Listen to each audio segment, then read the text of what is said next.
ये लीजिए करिए। बच्चा कह रहा है CHSL की, बस करते जाओ, मैं जो करा रहा हूं वही CHSL की प्रिपरेशन है।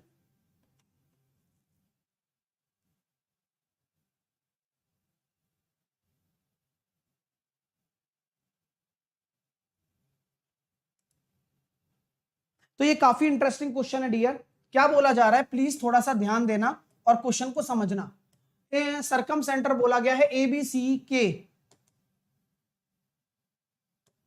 ट्राइंगल ABC के परिकेंद्र I से BC पर लंब ID खींचा जाता है। बहुत अच्छी बात है। तो मैंने पहले बनाया ट्राइंगल ABC, हमसे बोला गया कि ट्राइंगल बनाइए, हमने ट्राइंगल बना दिया कि परिकेंद्र I से BC पर एक लंब है। ये I यहां परिकेंद्र दे रखा है डियर, इन सेंटर मत मानना इसको, बोला जा रहा है सरकम सेंटर है, तो ठीक है मैं ध्यान रखूंगा कि ये सरकम सेंटर है।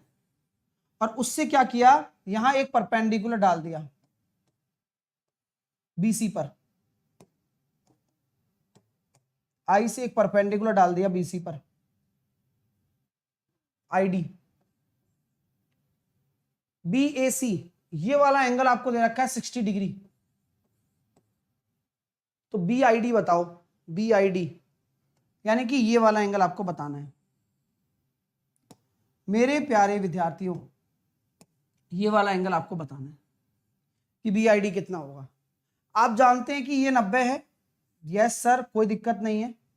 आपको जानकर के काफी अच्छा लगेगा डियर कि आपका ये 60 डिग्री है और ये आपका 90 डिग्री है, और आप जान रहे हो कि यहां पर ये कितना होने वाला है, उस तरह से आपको ये एंगल निकालना है। तो मैं आपसे कह सकता हूं कि अगर ये सरकम सेंटर है तो आपकी प्रॉपर्टी क्या होती है सरकम सेंटर की, सर ये अगर एक सरकम सेंटर बोला जा रहा है तो आप इससे इसको मिला दो, तो ये पूरा एंगल कितना हो जाएगा, 120 हो जाएगा। पूरा एंगल आपका कितना हो जाएगा, 120। और जिसको पता है कि ये एंगल बाइसेक्टर भी होता है लंब डालने पर, तो वह आंसर डायरेक्टली दे सकता है 60। लेकिन जिसको नहीं पता परेशान मत होइए, मैं सब समझाने वाला हूं। कि मान लीजिए कि ये पूरा 120 हो गया, यहां तक कोई दिक्कत है क्या किसी को? क्योंकि आपने ही सिखाया था किसी भी परिकेंद्र में जीवा द्वारा केंद्र पर बना हुआ कोण परिधि पर बने हुए कोण का दुगना होता है, यानी कि ये पूरा 120 हो गया, मान लिया मैंने ये पूरा 120 है, तो ये दोनों एंगल क्या हो जाएंगे, ये दोनों एंगल तो बराबर ही होंगे ना। कैसे बराबर होंगे, क्योंकि ये त्रिज्या हो गई, तो 120 में ये 30-30 हो गया, फिर ये 30 हो गया, ये भी 30 हो गया। तो मेरे प्यारे दोस्तों आप खुद देख पा रहे हो ना, हाँ सर ये 90 है, ये 30 है, ये 120, तो ये कितना बचेगा 60।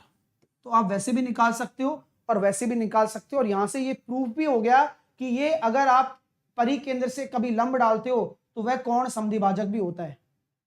ये प्रूफ भी आपका हो चुका है। तो दोनों तरीके मैंने बता दिए हैं, तो आपका जो राइट आंसर हो जाएगा वह कितना हो जाएगा, 60 डिग्री, ऑप्शन नंबर ए। उम्मीद कर रहा हूं समय लगने दीजिए, आपको समझ में आना जरूरी है, जल्दीबाजी जरूरी नहीं है। ठीक है, चलिए नेक्स्ट क्वेश्चन करिए। अगला प्रश्न आपके सामने है, समझाऊंगा, प्लीज एक बार कोशिश कर लें आप।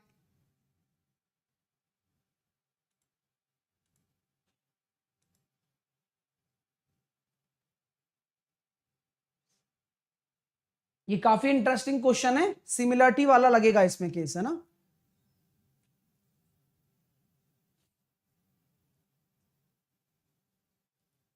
समय सीमा को समाप्त करते हैं, कृपया करके क्वेश्चन को देखिएगा कैसे कर पाएंगे। त्रिभुज ABC में O एक लंब केंद्र है। अच्छा, लंब केंद्र की बात आप जानते हो कि ऐसा केंद्र जो तीनों लंबों का समद्विभाजक होता है वही आपका लंब केंद्र कहलाता है। यानी कि ये एक मैंने डाल दी लाइन, क्योंकि ये भी परपेंडिकुलर हो गई, और यह भी आपकी परपेंडिकुलर हो जाती है क्योंकि लंब केंद्र है, और यह भी आपकी परपेंडिकुलर हो जाएगी। Any problem? एक एक चीज को पढ़ पढ़कर समझना ही आपका काम है। ये भाई ठीक है सर, हमने आपने कहा तो ABC आपका ट्राइंगल बना दिया, और ये आपने परपेंडिकुलर्स बना दिए, क्योंकि है ही ऑर्थो सेंटर, है ही ऑर्थो सेंटर O। चलो यहां तक आप में से किसी को कोई तकलीफ तो नहीं है? नहीं है। बोला जा रहा है कि भाई OF जो है वह AB पर लंब है। OF, AB कहां है, AB ये रहा, OF लंब है, होने दीजिए। OE आपका किस पर है, OE आपका AC पर लंब है, और ठीक है, OE आपका AC पर लंब है, ऐसा बोला गया है। OE बराबर आपको दे रखा है 2 और BE बराबर आपको दे रखा है 5। BE तो ये हो गया 3, BE बराबर 5 है ना, तो ये हो गया 3 और हो गया काम, फिनिश। चल अब मैं क्या करूं यार, मेरे को 2 ट्राइंगल कौन कौन से लेने चाहिए, आप ही मुझे बता दो कौन कौन से 2 ट्राइंगल लूं जहां पर, हाँ, जहां पर सिमिलरिटी लग सके और जहां पर हमें OF और OC का रिलेशन मिल सके। तो गुरुजी देखो, आपके पास 2 ट्राइंगल ऐसे हैं, एक तो ये वाला और एक आप ले लीजिए ये वाला ट्राइंगल, ठीक है ना। एक तो आपने ले लिया ये वाला और एक आप ले लीजिए ये वाला, यहां भी परपेंडिकुलर यहां भी परपेंडिकुलर, ये लाइन आपकी कॉमन हो गई, ठीक है। तो मुझे यही 2 बढ़िया दिख रहे हैं जिन पर मैं सिमिलरिटी लगा सकता हूं अपनी। आराम से एंजॉय करिए, बहुत प्यारा होने वाला है सब कुछ।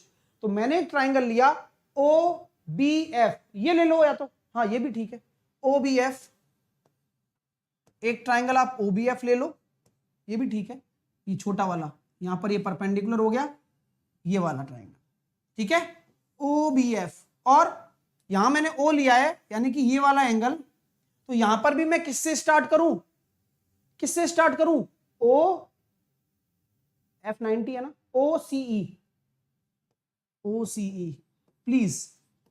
दोनों ट्राइंगल सिमिलर हैं, बिल्कुल हैं। ये दोनों ट्राइंगल ले लिए डियर, कौन कौन से, एक तो ये वाला और एक ये वाला, लगा दो सिमिलरिटी, लगाओ सिमिलरिटी। OB का OC से रेशो, BF का CE से रेशो बराबर है OF का OE से रेशो। तो आपको क्या करना है, OF इंटू OC निकालना है, यानी कि इन दोनों को बराबर करने पर, इन दोनों को बराबर करने पर क्या आ रहा है, OF into OC, OF into OC बराबर OB इंटू OE। तो कितना आंसर आ जाएगा, 3 इंटू 2।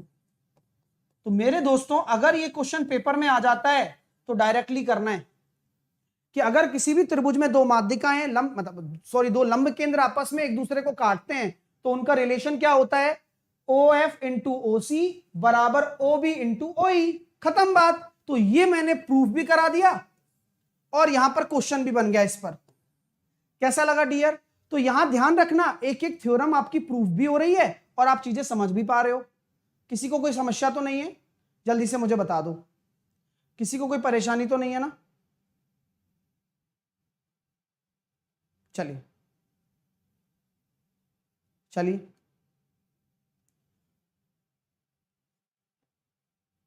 अगला क्वेश्चन देखिए, अगला क्वेश्चन देखिए, करके बताइए क्या आंसर होगा।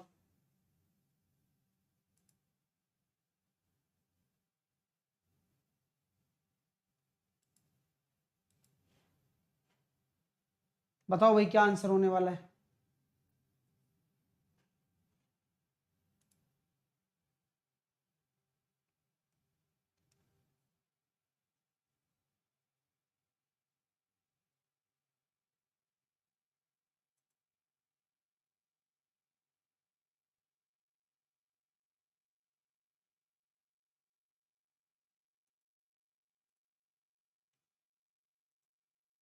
तो काफी इंटरेस्टिंग क्वेश्चन है ये भी। आइए मेरे दोस्तों सीखते हैं कैसे कर पाएंगे आप इस क्वेश्चन को और मजे से सीखते हैं। आ जाइए, कम ऑन। आपसे बोला गया है O और C एक न्यून कोण PQR के लंब केंद्र और परिकेंद्र हैं, यानी कि यहां पर 2 आपके सामने केंद्र दे रखे हैं। अच्छा क्वेश्चन है, ध्यान देना कृपया करके। ये P है, ये Q है और ये R है, और O आपका क्या है, O आपका एक लंब केंद्र है और C आपका परिकेंद्र है। यदि बिंदु P और O को जोड़कर आगे बढ़ाया जाता है और जो भुजा QR से S पर मिलता है, जो भुजा QR से S पर मिलता है, PQS आपको 60 दे रखा है, QCR आपको दे रखा है 130, तब आपको क्या करना है, PRPS का वैल्यू निकालना है। आपको जब ऐसा क्वेश्चन देखने को मिले तो बिल्कुल भी मत घबराओ आप, क्योंकि मैं हूं, बढ़िया सिखाऊंगा। आ जाइए, मैं आपसे कहता हूं कि भाई ये आपका O है, तो O क्या है, लंब केंद्र, यानी कि अगर यहां से आप लंब डालोगे तो सामने वाली भुजा पर परपेंडिकुलर जाकर गिरेगा, बिल्कुल गिरेगा गुरुजी, इसमें कोई संकोच नहीं है। तो देखो क्यू आर से एस पर मिलता है, यहां पर मिला दिया भाई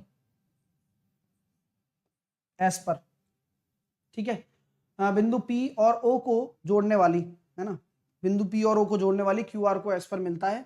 और यहां पर हमसे बोला जा रहा है पी क्यू एस, ये वाला पी क्यू एस दे रखा है आपको कितना 60 डिग्री।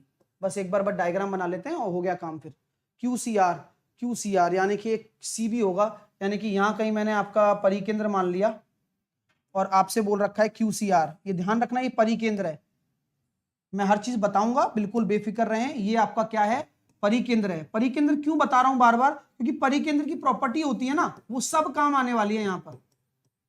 ये अपना परिकेंद्र है और ये अपना लंब केंद्र है, ऑर्थो सेंटर और सरकम सेंटर। क्यूसीआर दे रखा है कितना 130। आपको क्या निकालना है, आरपीएस निकालना है, यानी कि ये वाला एंगल।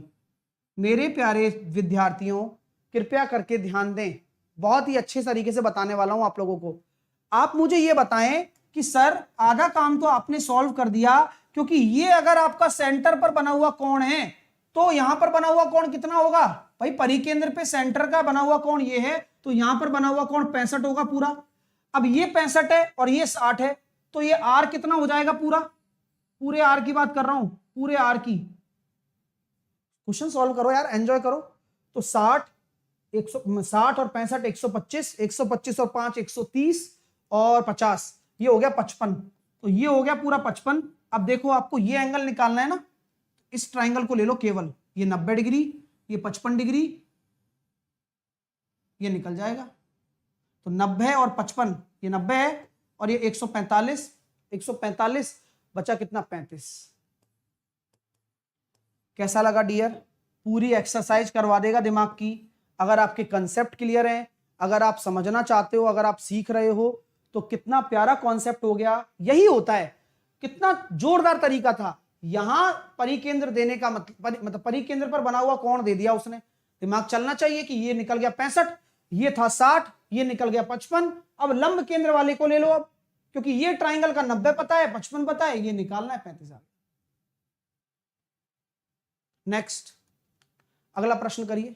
ओहो अब आएगा मजा, देखते हैं कितने विद्यार्थियों ने ये किया। काफी दिन से इंतजार था इस प्रश्न का मेरे को।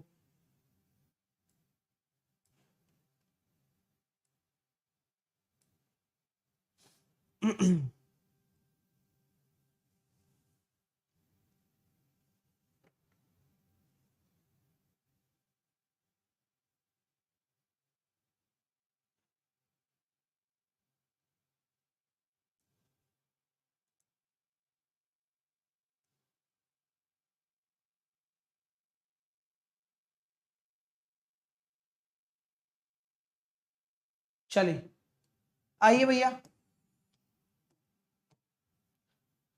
किसी का आंसर आया, कोई 6 दे रहा है, कोई कुछ दे रहा है, कोई कुछ दे रहा है। देखते हैं कि क्या आंसर होगा। प्लीज थोड़ा ध्यान दीजिए।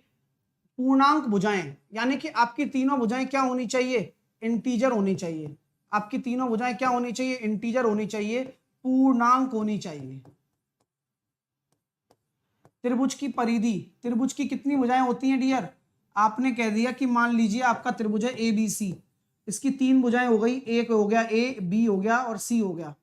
उसकी परिधि दे रखी है, यानी कि a प्लस बी प्लस सी आपको दे रखा है भाई 15 होना चाहिए। a प्लस बी प्लस सी आपका 15 होना चाहिए और ये तीनों आपके पूर्णांक होने चाहिए। तो आप ये कह सकते हो कि भाई c सबसे बड़ी भुजा है, तो a, b और c, ये तीनों कंडीशन आप मान सकते हो। प्लीज इसको आपने क्या कर दिया, माना। उससे क्या होगा, कम से कम आपको एक पैटर्न मिल जाएगा कि किस पैटर्न में आपको समझना है। तो आप ए को पकड़ लो सबसे छोटा। तो अगर मैं ए को यहां 1 लेता हूं, ए को यहां 1 लेता हूं, तो आपको अगर पॉसिबल ट्राइंगल बनाना है तो मैं क्या करूं, बी को 7 ले लूं, इसको भी 7 ले लूं, कोई दिक्कत है, ट्राइंगल बन रहा है। चेक कैसे करोगे, किसी भी दो भुजाओं का योग तीसरी भुजा से ज्यादा है, दो भुजाओं का योग तीसरी भुजा से ज्यादा है, दो भुजाओं का योग तीसरी भुजा से ज्यादा है, ट्राइंगल बन रहा है।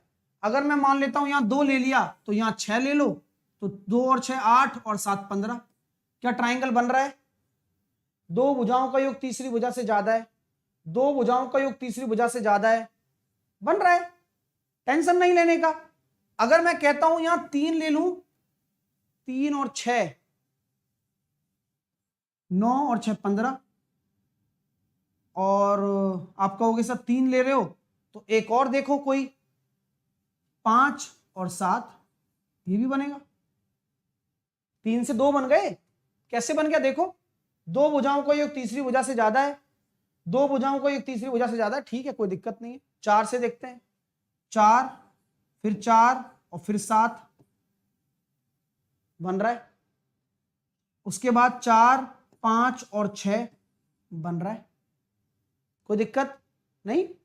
देखो दो भुजाओं को एक तीसरी भुजा से ज्यादा, दो भुजाओं को एक तीसरी भुजा, 4 के भी हो गए। 5 से क्या बनेगा, 5 से तो केवल एक ही बन सकता है, कौन सा, 5 5 और 5 पॉसिबल है, बिल्कुल है। तो कितने ट्राइंगल पॉसिबल हो गए टोटल, टोटल कितने ट्राइंगल पॉसिबल हो गए, 1 2 3 4 5 6 7, केवल 7 ट्राइंगल आपके पॉसिबल हैं, ठीक है। तो आपका राइट आंसर कितना होगा, 7 होगा। नोट डाउन कर लो, काफी इंटरेस्टिंग कॉन्सेप्ट है, ऐसे ही होगा, कोई और तरीका नहीं है। कुछ लोग सोच रहे हैं शॉर्ट ट्रिक हो ना, कोई शॉर्ट ट्रिक नहीं है, यही आपको काउंटिंग करके देखना पड़ेगा। और ये आपने अज्यूम किया है कि बी ए से बड़ा है और सी दोनों से बड़ा है, तो इसलिए बराबर भी ले सकते हैं, बड़ा भी लेना है, छोटा नहीं ले सकते इसको, जिससे कि एक पैटर्न पर आप स्टक रहो हमेशा, ठीक है डियर, समझ में आ गई बात। एक बच्चा कह रहा है 6 3 6, गलत बात ना करो भाई, मैंने क्या कहा, बी जो है वो ए से बड़ा होना चाहिए, ठीक है। एक बच्चा कह रहा है लॉन्ग प्रोसेस है, 5 मिनट लग जाएंगे। अरे पहले सीख तो लो, नहीं सीखोगे तो पेपर में कर पाओगे क्या कभी जिंदगी में, है भाई, ऐसे तोल रहे हो, ऐसे तो तुमने बचपन से इतने साल हो गए अभी भी नौकरी नहीं लगी, इतना टाइम लगा दिया, तो ये चीज थोड़ी ना होती है भाई, हैं। जब क्वेश्चन सीख रहे होते हो ना तो ये देखा जाता है कि यार आज मैंने कितना अच्छा सीखा है, ये क्वेश्चन तो मैं कभी सीख ही नहीं पाता, वो सोचो आप, है ना, क्योंकि वो ज्यादा अच्छा रहेगा एक बच्चे के लिए। अब जैसे कि ये क्वेश्चन है, करो कैसे होगा,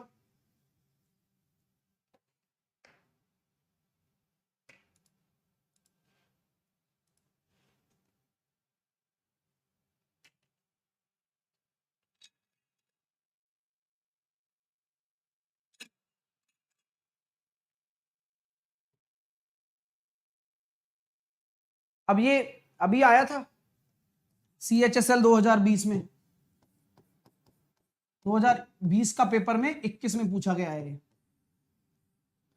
ठीक है, CHSL 2021 में पूछा गया है, आया है तो आया है, अब ये थोड़ी नहीं करोगे, लेकिन आप कर सकते हो इसको, देखो कैसे करेंगे, आ जाओ।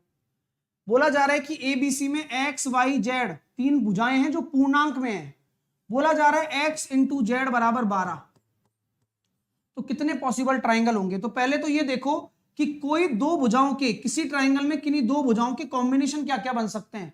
आपने देखा सर 1 और 12, आपने देखा 2 और 6, आपने देखा 4 और 3 या 3 और 4, any other combinations are there, कोई और कॉम्बिनेशंस यहां आपको दिख रहे हैं क्या, मेरे को नहीं दिख रहे, आपको दिख रहे हो तो मेरे को बता दो, लेकिन पूर्णांक होने चाहिए। तो यही है सर, 1 और 12 हो गया, 2 और 6 हो गया, 3 और 4 हो गया। रिपीट मत लो, क्योंकि रिपीट से कोई फायदा तो मिलेगा नहीं, रिपीट लेने से क्या होगा कि 4 3 ले लो, 6 2 ले लो, 12 1 ले लो, रिपीट नहीं लेना। क्या मतलब है रिपीट लेने का, वो तो सेम ही चीज हो गई ना, है ना, क्योंकि हमें तो तीसरी भुजा पर रिलाई करना है, ये दो भुजाएं तो ये होंगी, ठीक है। अब आपसे पूछे कितने ट्राइंगल संभव हैं, तो अगर मैं लेता हूं एक भुजा मेरी 12 है, एक भुजा मेरी 1 है और दूसरी भुजा मेरी 12 है, तो तीसरी भुजा यानी कि y का मान कहां से कहां तक हो सकता है सर, इन दोनों के अंतर से ज्यादा, इन दोनों के इसके लिए बोल रहा हूं, y का मान कहां से कहां तक होगा, दोनों के डिफरेंस से तो ज्यादा और दोनों के योग से कम, तो ओनली y की वैल्यू क्या होगी, 12 होगी। केवल एक ट्राइंगल बन सकता है इससे, केवल एक ट्राइंगल पॉसिबल है, क्योंकि आपको मैंने बता दिया दोनों के योग से कम और दोनों के अंतर से ज्यादा, only one triangle are possible. कितने ट्राइंगल पॉसिबल हैं पहली कंडीशन से? Only one. देख लो ना, अगर आपका एक x ले रहे हो एक z ले रहे हो तो y की वैल्यू केवल और केवल 12 हो सकती है। तरीका क्या बताया था? जो बिल्कुल बेसिक प्रॉपर्टी होती है ना ट्राइंगल की, जो मैंने लिखाई थी आपको, अंतर और योग, वो वाली। अब 2 और 6 से देखो, अगर x और z को अगर आप 2 और 6 मान रहे हो तो तीसरी भुजा कहां से कहां तक वेरी करेगी? इन दोनों के अंतर से ज्यादा और इन दोनों के योग से कम। बराबर नहीं है तो बराबर मत लेना। तो y के कितने मान संभव हैं? 5, 6 और 7। तो यहां से कितने ट्राइंगल होंगे? 3 यहां से बनेंगे। लास्ट कंडीशन 3 और 4, यानी कि 1 से तो ज्यादा और 7 से कम। तो ये हो जाएगा 2, 3, 4, 5, 6। तो यहां कितने हो रहे हैं? 5। तो यहां 5 तरीके हो गए। तो 5 और 3 8 और 1 9। तो आपके कितने ट्राइंगल संभव हैं? 9 ट्राइंगल संभव हैं। मजा आया? अगर समझ में भी आ गया ना तो स्वाभाविक तौर पर ये बच्चे की जीत है, ये स्टूडेंट की जीत है, क्योंकि वह सीख तो रहा है। अगर करेगा नहीं तो सीख तो कभी सकता ही नहीं है। ठीक है माय डियर, चलिएगा। तो ये क्वेश्चन करने वाला है पेपर में, और एक बच्चे को अपना अगर स्टैंडर्ड ऊपर करना है, देखो बहुत सारे टीचर ना भी कराएं तो क्या फर्क पड़ेगा उनको, और तुम्हें भी नहीं पड़ेगा, क्योंकि तुम्हें तो बस 180 डिग्री करना है एंगल बराबर। वो हो जाए तो वो आ जाए तो कर लेंगे, नहीं तो कोई बात नहीं है। इसलिए जिस बच्चे के अंदर सीखने की क्षमता नहीं होती वो लाइफ में कभी कुछ कर नहीं सकता, ये मैं भी जानता हूं, और वो उसको जिंदगी भी दिखा देगी। इसलिए मैं कहूंगा कि डियर, अगर मेरी क्लास में हो तो अपनी सोच को परिवर्तित करो पहले, तब इस क्लास में पढ़ने लायक हो, वरना लायक ही नहीं हो। तो सोच को परिवर्तित करना है, और तभी आप डिजर्व करते हो इस पढ़ाई को। अगला प्रश्न आपके सामने ये रहा, इसको करके बताओ फिर। एक नंबर क्वेश्चन है और करना पड़ेगा।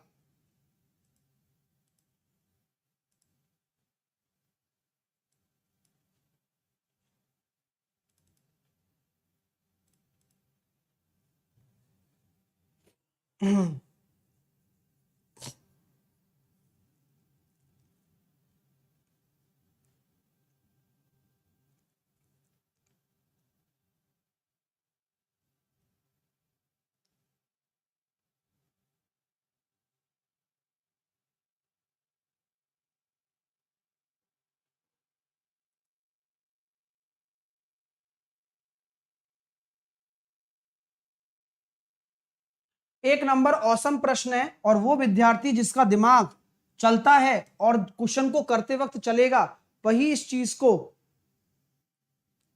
मजे से कर पाएगा।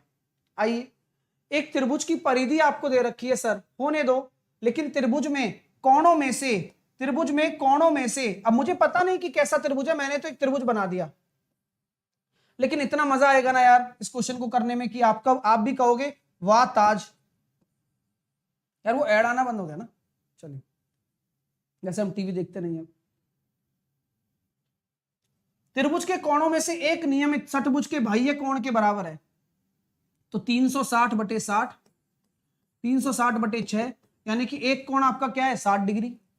तो एक कोण गुरुजी 60 डिग्री है। ओहो। और दूसरा कोण नियमित 12 पंचभुजीय भुज के बाह्य कोण का 360/12, एक कोण हो गया 30 डिग्री। ओहो, ये भी गजब हो गया। तो ये कितना बचा? 90 डिग्री। तो एक राइट एंगल ट्राइंगल है, इसलिए यहां पर इसको हटा दो चाहे भले से, एक राइट एंगल ट्राइंगल बना दो। कैसे बना दिया मैंने दोबारा समझा दिया है सब कुछ। अब थोड़ा सा लुफ्त भी, ओहो धरती हिल गई अभी, धरती पृथ्वी। चलिए, तो काफी इंटरेस्टिंग लगा भाई, मजा भी आया कि यार ये तो राइट एंगल ट्राइंगल बन गया। अगर ये राइट एंगल ट्राइंगल बन गया है तो यहां आपको पता चल चुका है ये कि एक 90 है, एक 60 बना देता हूं, या 30 बना देता हूं। एनी प्रॉब्लम मेरे दोस्तों? किसी को कोई दिक्कत है क्या यहां तक? प्लीज मुझे बताएं, किसी को कोई दिक्कत है क्या यहां तक? बोले सर कोई दिक्कत नहीं, मजा आ गया उल्टा। तो मैंने आपसे क्या कहा था कि क्षेत्रफल निकालना है, तो आप छोड़ो सारी चीजें, सारी चीज हुई पुरानी। 30 डिग्री के सामने होता है ए, 60 डिग्री के सामने होता है ए रूट 3 और 90 डिग्री के सामने होता है 2a। परिमाप कितना है, परिमाप तो बता दो।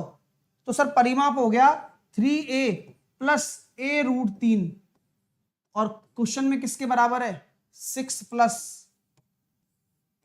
2 रूट 3 के। तो ए की वैल्यू कितनी निकल कर आ गई, कंपेयर करने से ए की वैल्यू निकल कर आ गई 2। अगर ए 2 निकल कर आ गया तो क्षेत्रफल निकाल लो। आधार आपका हो गया 2 रूट 3 और ऊंचाई हो गई आपकी 2। तो एरिया क्या होता है 1/2 आधार इंटू ऊंचाई। तो आंसर कितना आ गया 2 रूट 3। कैसा लगा डियर, कृपया करके आपका जवाब जानना चाहूंगा कि क्वेश्चन कैसा लगा आपको, पढ़ने वाले विद्यार्थियों को। फिर से बार बार ये बात मैं इसलिए बोलता हूं क्योंकि अगर आप रेगुलर पढ़ रहे हो तो ये आपको सेटिस्फेक्शन दे रहे होंगे प्रश्न। अच्छे क्वेश्चन है, कहां से लिंक उठकर आया, कहां से ट्राइंगल बनाया, परिमाप को बराबर करना है, बराबर करके भुजा निकालनी है और 2 मिनट में एरिया का क्षेत्रफल निकालना, त्रिभुज का क्षेत्रफल निकालना है।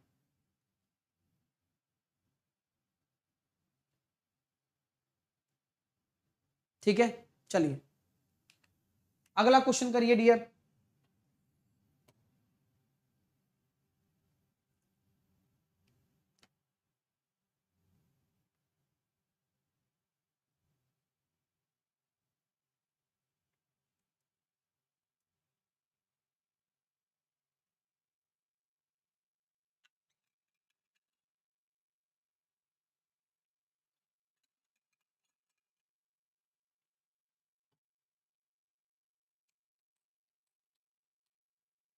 ये भी अच्छा क्वेश्चन है।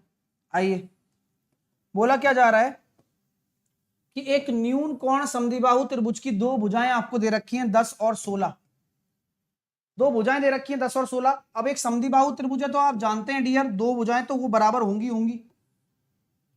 होंगी ना डियर। तो आप मुझे बताइए ये वाला ट्राइंगल सही है या ये वाला ट्राइंगल सही है। और मैं पूछूंगा आपसे और कारण भी पूछूंगा, और जो चीजें मैं पूछ रहा हूं ना उससे आपका बहुत इंप्रूवमेंट आने वाला है। तो मुझे बताओ पहले वाले ट्राइंगल को आप हरी झंडी दिखाओगे या दूसरे वाले ट्राइंगल को आप हरी झंडी दिखाओगे। पहले तो ये बताओ कौन सा कॉम्बिनेशन आप चूज करोगे।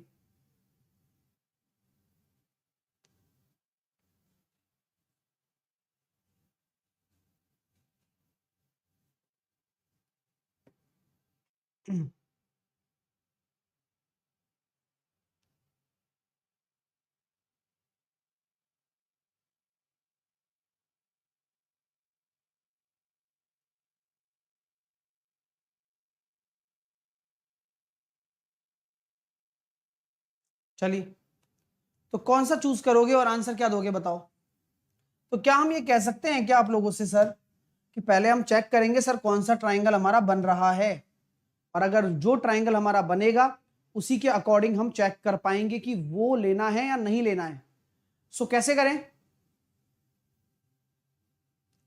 आपसे बताया था ना कि अगर आपका एक न्यूनकोण त्रिभुज है तो वो कंडीशन आपको देखनी होगी A square plus B square is greater than होना चाहिए सी स्क्वायर के। तो यहां है क्या, अरे यहां है, चेक करो। अगर आप 10 का स्क्वायर ले रहे हो, 10 का स्क्वायर ले रहे हो, क्या वह 16 के स्क्वायर के ग्रेटर देन है, नहीं है, नो। ये होता तो न्यून कोण होता, यहां है, बोलो भाई, शर्त तो यही होती है ना, सबसे बड़ी भुजा के साथ में लेना है।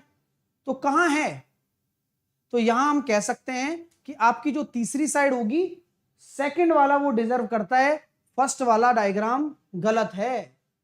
बात समझ में आ रही है क्या।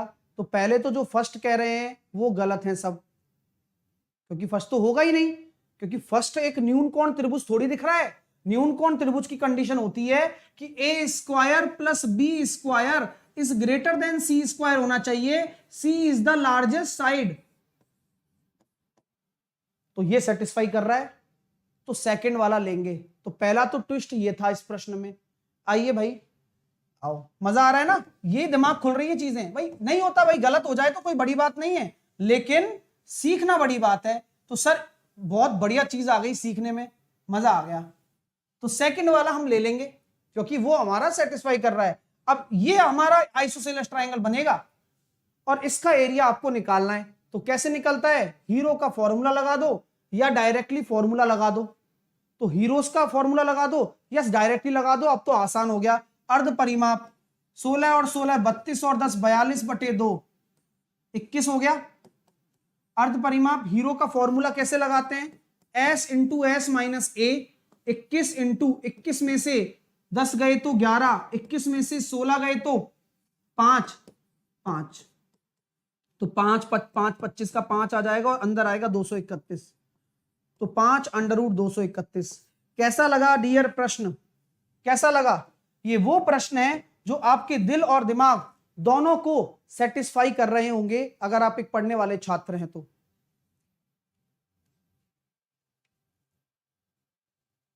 ठीक है, तो कुछ भी नहीं है क्वेश्चन में, लेकिन फिर भी बच्चा गलती कर सकता है। और वो गलती कहां होती है, ट्राइंगल नहीं पता कौन सा बनाएंगे। दो भुजाएं बराबर होती हैं सबको पता है, लेकिन कौन सी दो भुजाएं बराबर, इसके लिए भी कंडीशन होती है। उससे चेक करो, तब आप डिसाइड करो कि वो दो भुजाएं कौन सी बराबर होंगी।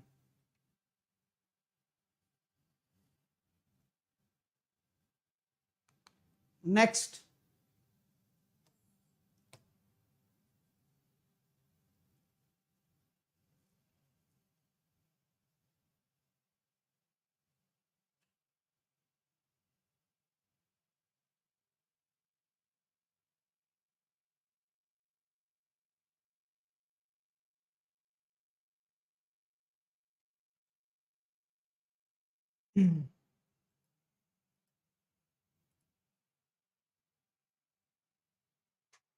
ये भी बहुत अच्छा क्वेश्चन है कि त्रिभुज का लंब केंद्र और परिधि के बीच की दूरी क्या है जिसकी भुजाएं 24, 26 और 10 है।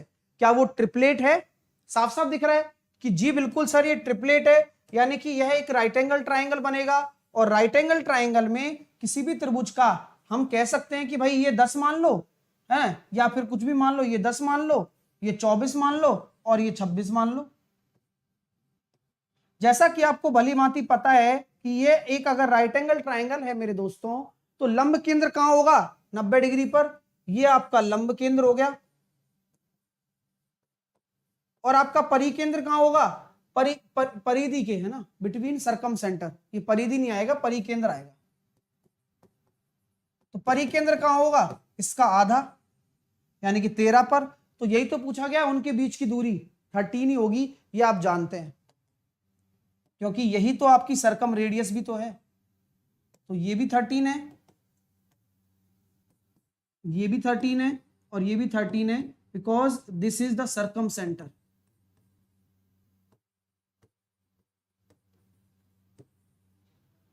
तो काफी इंटरेस्टिंग हो जाता है और मजा भी आ गया होगा आपको। ठीक है डियर, मजा आ गया होगा सीखने में। चलिएगा अगला प्रश्न आप लोगों के लिए करके बताएं, क्या लगेगा? लगाओ दिमाग लगाओ, मजा आएगा। देखो चीजों को सीखोगे तभी तो कर पाओगे ना।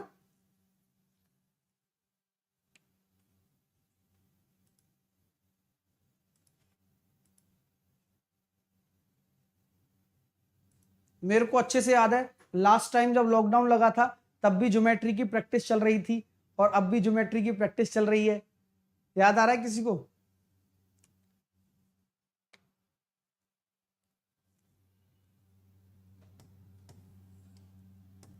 मतलब ज्योमेट्री का हाथ है लॉकडाउन के पीछे।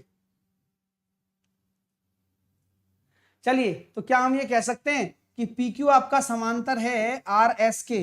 तो आप ये कह सकते हैं कि भाई ये एंगल इस एंगल के बराबर होगा। इसको अल्फा मान रहे हो तो ये भी अल्फा, क्यों? अल्टरनेटिव एंगल बन गया ना जेड। और ये अगर आपका बीटा है तो ये इस बीटा के बराबर होगा। तो लगा दो, अल्फा के सामने x प्लस 5,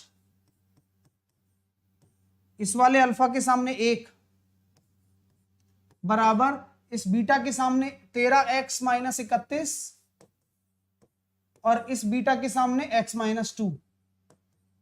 सॉल्व कर लो। सॉल्व करा तो कितना आया, एक्स स्क्वायर माइनस का 2x प्लस का 5x माइनस का 10 बराबर 13x माइनस का 31।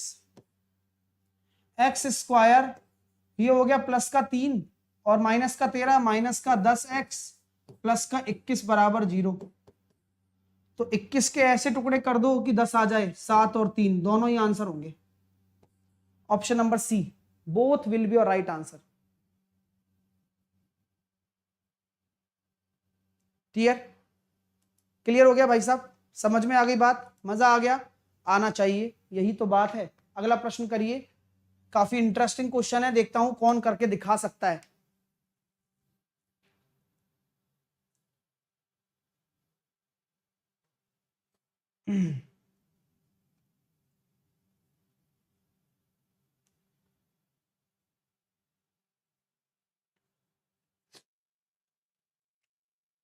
अगर किसी से ना हो तो परेशान मत होना।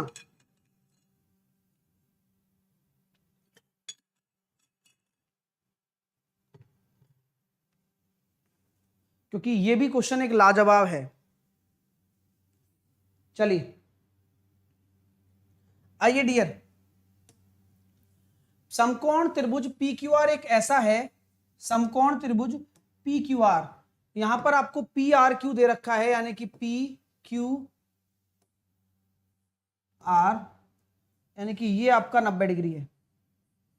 ठीक है, क्यू आर बराबर आपको दे रखा है 4,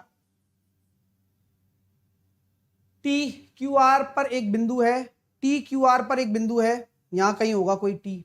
ठीक है भाई, और जैसे कि पी टी बराबर 3 है,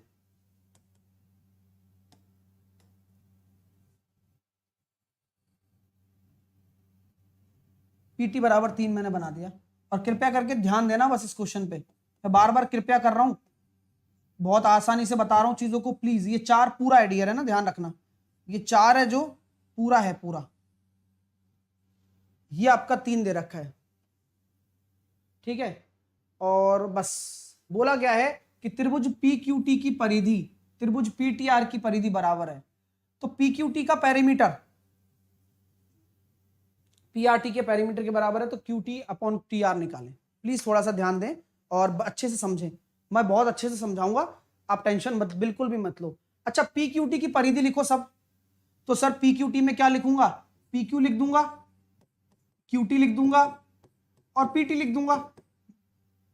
पी क्यू लिख दूंगा, क्यू टी लिख दूंगा और पी टी लिख दूंगा, और क्या लिखूंगा? बस। और पीटीआर की परिधि में क्या लिखूंगा? पीटीआर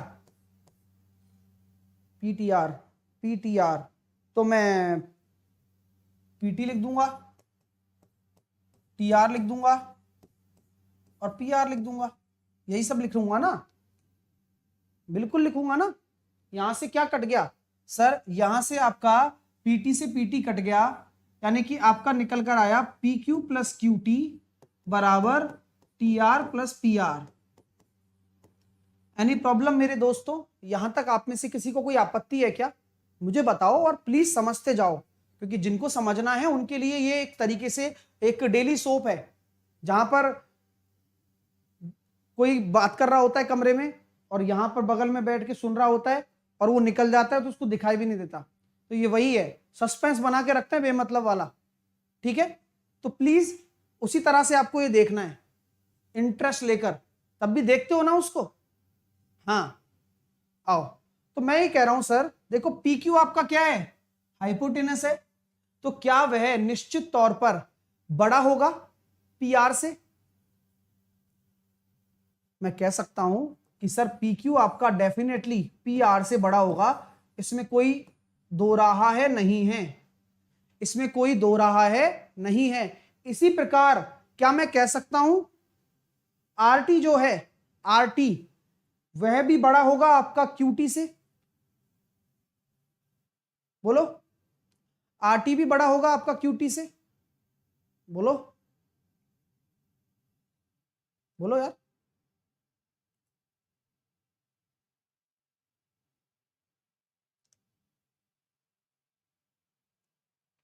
चलिए ठीक है ना, तो क्या हम ये कह सकते हैं कि भैया आर टी भी जो होगा वह भी आपका पीटी से बड़ा होने वाला है, ये भी निश्चित हो चुका है, क्योंकि आपका जब पीक्यू है वह पीआर से ज्यादा है, तो पीक्यू ऑब्वियस सी बात है हाइपोटेनस है, तो पीआर से बड़ी भुजा होगी। लेकिन अगर मैं बात करूं इस बड़े ट्राइंगल का है ये पीआर, तो यहां पर जो इसका आपका पीटी होगा, या फिर मैं ये कह सकता हूं आपका आरटी होगा, वह आपका निश्चित तौर पर जो क्यूटी है उससे आपका बड़ा होने वाला है, निश्चित तौर पर। ठीक है, चलिए, तो हम ये कह सकते हैं क्यूटी अपॉन टी आर जो है, क्यूटी अपॉन जो टी आर है, क्यूटी जो upon R T upon QT ले लें या क्यूटी अपॉन टी आर ले लें, वह 1 से कम होगा, क्योंकि अगर ये बड़ा है तो यहां पर आपके सामने ये 3 है और ये 4 है, और आपके सामने ये टी आर हम ले लेते हैं, तो यहां पर ये टी आर और इसका रिलेशन आपको देना पड़ेगा ना एक बार, तो इसको कुछ मानते हैं।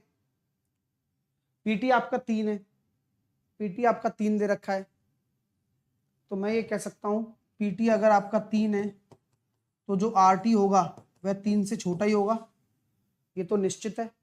और आरटी अगर 3 से छोटा है तो पूरा तो अगर 4 ही है, तो क्यूटी, इसलिए मैंने बोला था यहां पर कि जो आपका क्यूटी है वह निश्चित तौर पर आरटी से बड़ा होगा, मतलब आरटी बड़ा होगा क्यूटी से। तो मैंने यहां निकाल दिया आरटी अपॉन क्यूटी कितना हो गया, ग्रेटर देन 1। ठीक है, आरटी अपॉन क्यूटी कितना हो गया, ग्रेटर देन 1, वही हमें निकालना है। ये क्यूटी और आरटी है, ग्रेटर देन 1 तो आ चुका है। चलो भाई, और कुछ? और मैं ये कह सकता हूं आरटी हमारा लेस देन 3 है, बाकी तो कोई टेंशन नहीं है। आरटी जो है लेस देन 3 भी तो है, तो आरटी अगर 3 हो जाए तो क्यूटी आपका 1 हो जाएगा। कहां से कहां तक लाई कर रहा है, उल्टा कर दें, 1/3।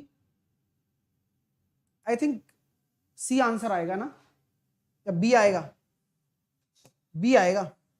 उल्टा भी तो है, क्योंकि आरटी आपका 3 से छोटा है, तो यहां हम कह सकते हैं आरटी आपका 1/3 3 से छोटा है, तो मैं ये कह सकता हूं क्या कि अगर मैं आरटी को नीचे ले जाऊं तो आरटी अपना नीचे चला गया, तो ये चिन्ह चेंज हो जाएगा, 1/3 हो जाएगा, तो बी आंसर आएगा इसका।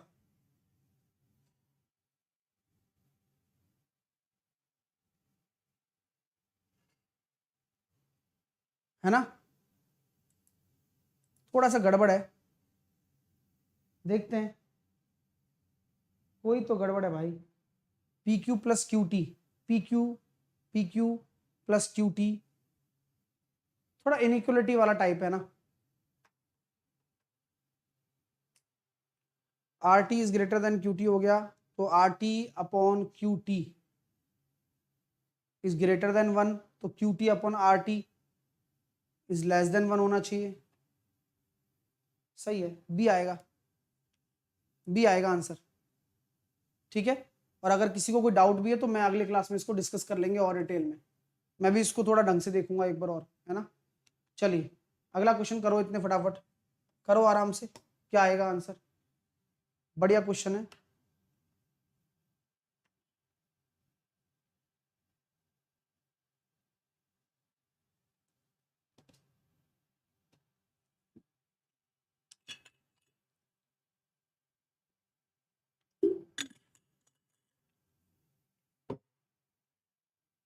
अगला देख लो क्या दिक्कत आ गई भाई, और डेली रात को 8 बजे क्लास लिया करो, है ना। एम एन त्रिभुज पी क्यू आर की भुजा पी क्यू और पी आर पर दो बिंदु ऐसे हैं कि एम एन क्यू आर एक ट्रेपेजियम है।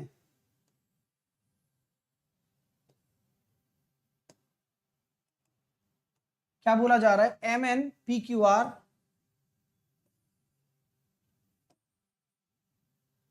में पी क्यू और पी आर पर दो बिंदु ऐसे हैं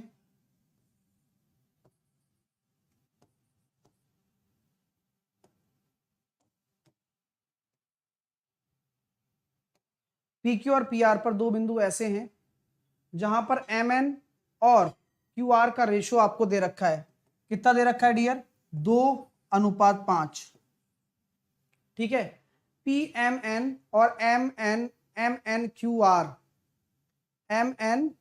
का क्षेत्रफल का अनुपात ज्ञात कीजिए। डियर स्टूडेंट, हम जानते हैं कि अगर ये दो बिंदु हैं इस तरह से हैं, 2:5 में हैं, तो इनके एरिया का रेशो कितना हो जाएगा, आप ये देखते हैं। हाँ ठीक है, एरिया का रेशो कितना हो जाएगा डियर, आपके सामने ट्राइंगल PMN का एरिया संगत भुजाओं के अनुपात पूरा ट्राइंगल PQR के जो एरिया है उसका जो अनुपात होगा संगत भुजाओं के अनुपात का स्क्वायर होगा, यानी कि ये कितना हो जाएगा 4/25। तो यानी कि ये वाला ऊपर वाला ट्राइंगल 4 का है तो नीचे वाला 21 का होगा, ट्रेपेजियम जो है। तो आंसर कितना हो जाएगा 4:21। Option number C will be your right answer of this question. सबका सही है क्या, सबने कर लिया ना ये, तो ये अच्छा क्वेश्चन था और आराम से आप कर सकते थे। ठीक है डियर, अगला क्वेश्चन करेंगे, ये भी इंटरेस्टिंग है, तो इसका भी आंसर आप दें मुझे, क्या आंसर आने वाला है, बताओ क्या होगा इसका आंसर। ये भी बढ़िया क्वेश्चन है कि त्रिभुज ABC समकोण है और AC आपको दे रखा है 100।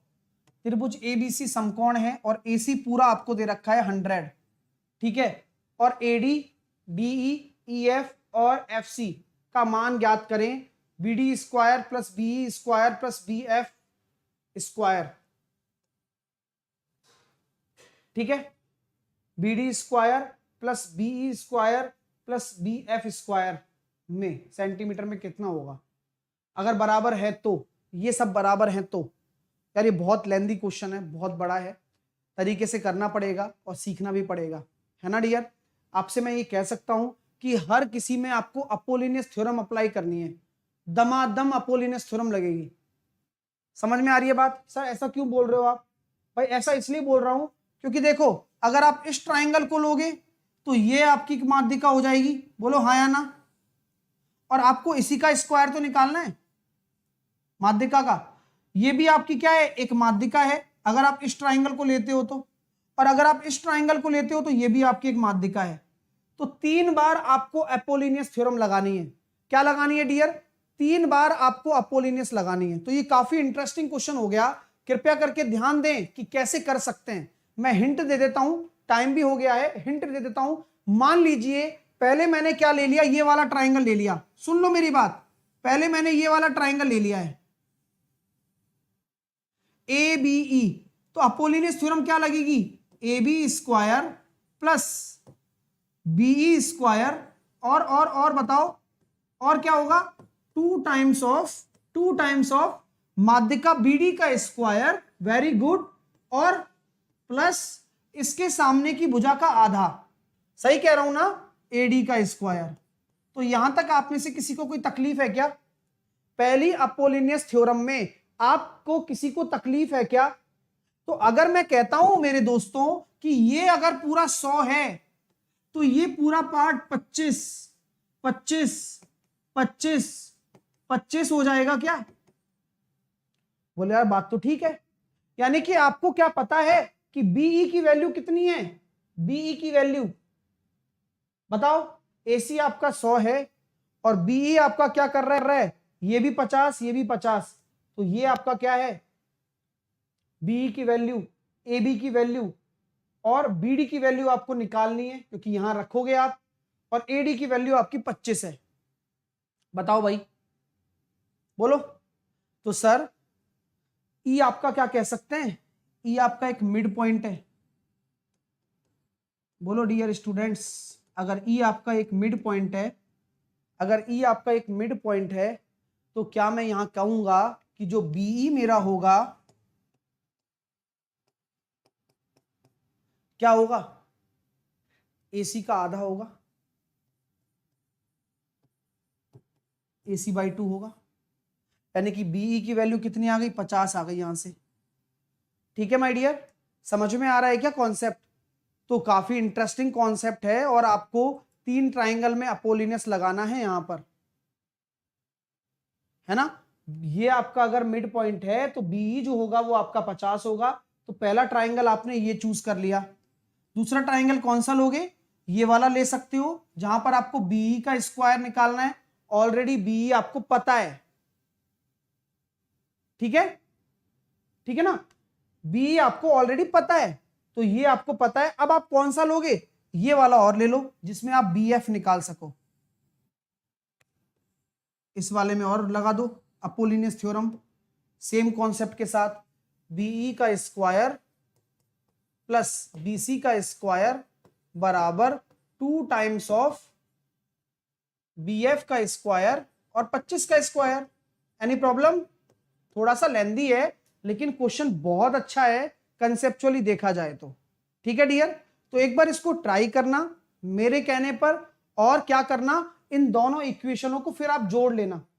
दोनों को जब आप जोड़ दोगे तो क्या बन जाएगा, ए बी स्क्वायर और बी सी स्क्वायर, जो कि क्या होगा, ए सी स्क्वायर के बराबर।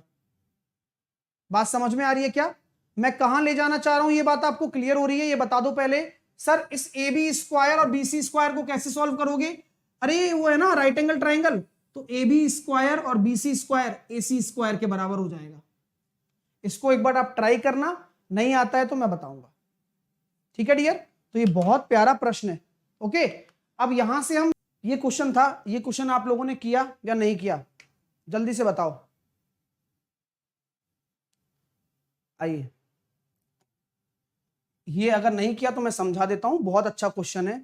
आपको पता है ये एक राइट एंगल ट्राइंगल बोला गया है, जहां पर ये आपका राइट एंगल है। आपसे मैं कहता हूं कि यार AC बराबर आपको 100 दे रखा है, तो BE बराबर कितना होगा? सर आप BE क्यों निकाल रहे हो? क्योंकि ये एक माध्यिका हो गई ना, क्योंकि बराबर भागों में बांट रही है, तो ये एक माध्यिका हो गई, और माध्यिका यानी कि सरकम रेडियस हो गई। तो आप ये कह सकते हो सर कि BE बराबर क्या हो गया, AC/2, यानी कि 100/2 50। यहां तक आप में से किसी को कोई आपत्ति है, संकट है, समस्या है तो बताओ। सर BE तो निकल कर आ गया 50, तो मैं कहता हूं कि जब अगर ये निकल कर आ गया 50, तो क्या ये रिलेशन निकाल सकते हो BD का? क्योंकि BD भी तो एक माध्यिका है, तो कौन सी थ्योरम लगाएंगे? BD आपकी क्या है, BD भी मीडियन है, और BF भी आपकी क्या है, मीडियन है। अगर ये मीडियन है तो रिलेशन निकालो, क्योंकि आपको BD निकालना है और BF भी निकालना है, रिलेशन निकालो। ठीक है, BD भी निकालना है, BF भी निकालना है, तो क्या करेंगे, अपोलिनियस थ्योरम लगाएंगे। तो पहले इस वाले ट्राइंगल में अपोलिनियस थ्योरम लगा के बताओ। कौन से वाले में, BEA में लगाओ। सर अपोलिनियस थ्योरम के हिसाब से अगर आपको इस BD, इसकी माध्यिका की लंबाई का रिलेशन निकालना है, तो आप क्या करोगे, AB स्क्वायर प्लस BE की वैल्यू कितनी है, 50 का स्क्वायर बराबर 2 इंटू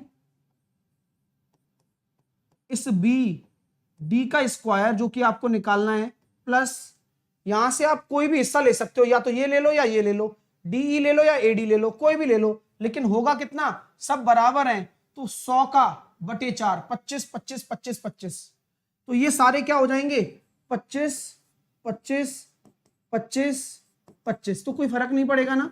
तो यहां 25 का स्क्वायर 625 ले लो। एनी प्रॉब्लम मेरे दोस्तों? यहां तक आप में से किसी को कोई समस्या तो नहीं है? बोले सर नहीं है। ये 50 कैसे आया, क्योंकि ये सरकम रेडियस है, मैंने स्टार्टिंग में बता दिया, जो लेट जुड़े हैं उनसे कह रहा हूं। ठीक है, पहला ये हो गया। अब दूसरी समीकरण क्या बनेगी, इसमें लगा दो सर, जहां पर ये आएगा आपका क्या, BE का स्क्वायर BC का स्क्वायर प्लस BE कितना है, वही 50 का स्क्वायर, वही माध्यिका की लंबाई 2 इंटू माध्यिका कौन सी है, BF का स्क्वायर, BF का स्क्वायर प्लस सामने वाली भुजा 25 का स्क्वायर, 600। ये हुई ना बात।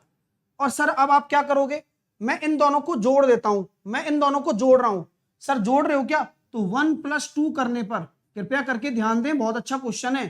तो ये हो गया AB square plus BC square plus 2500 और 2500 5000 बराबर 2 कॉमन ले लिया, क्या बन गया, बी डी स्क्वायर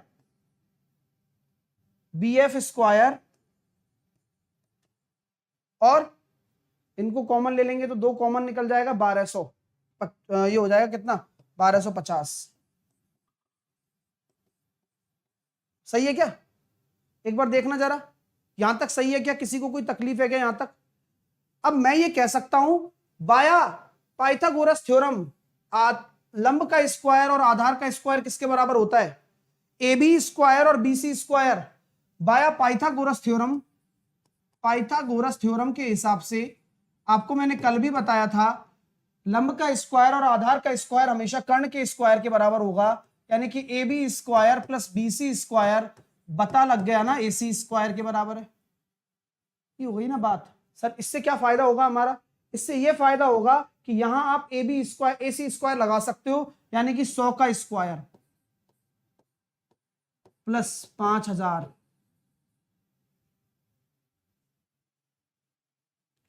बराबर 2 times of B D square plus B F square, और 1250 इंटू 2 करेंगे तो कितना आएगा, 2500।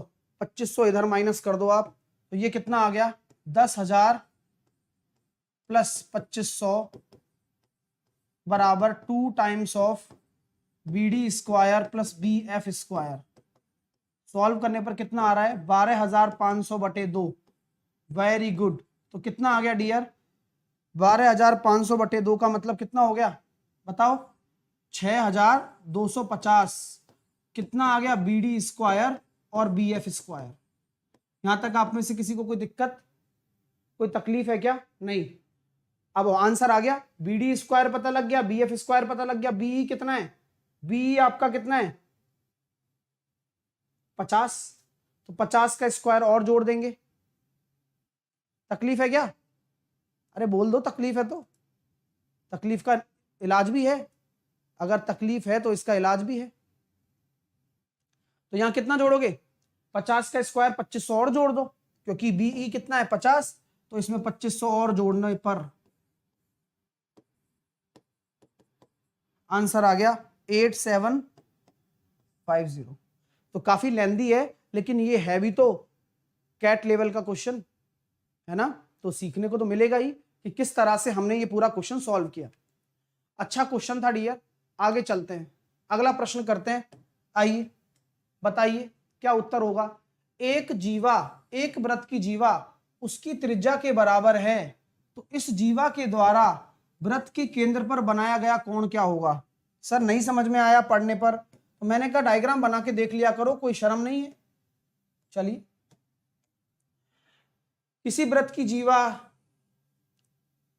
उसकी त्रिज्या के बराबर है, यानी कि मैंने ये कह दिया भाई साहब, कहानी बिल्कुल नीट एंड क्लीन है, और ये बहुत बढ़िया कॉन्सेप्ट भी है कि अगर मान लीजिए कि ये आपका केंद्र है और ये आपकी त्रिज्या है और जीवा भी त्रिज्या के बराबर है, तो यह कौन सा त्रिभुज दिख रहा है, एक इक्विलेटरल ट्रायंगल दिख रहा है, यानी कि प्रत्येक कोण क्या होगा 60 डिग्री। तो प्रत्येक कोण कितना हो जाएगा 60 डिग्री, क्योंकि ये जो ट्रायंगल बन गया यह एक इक्विलेटरल ट्रायंगल बन गया।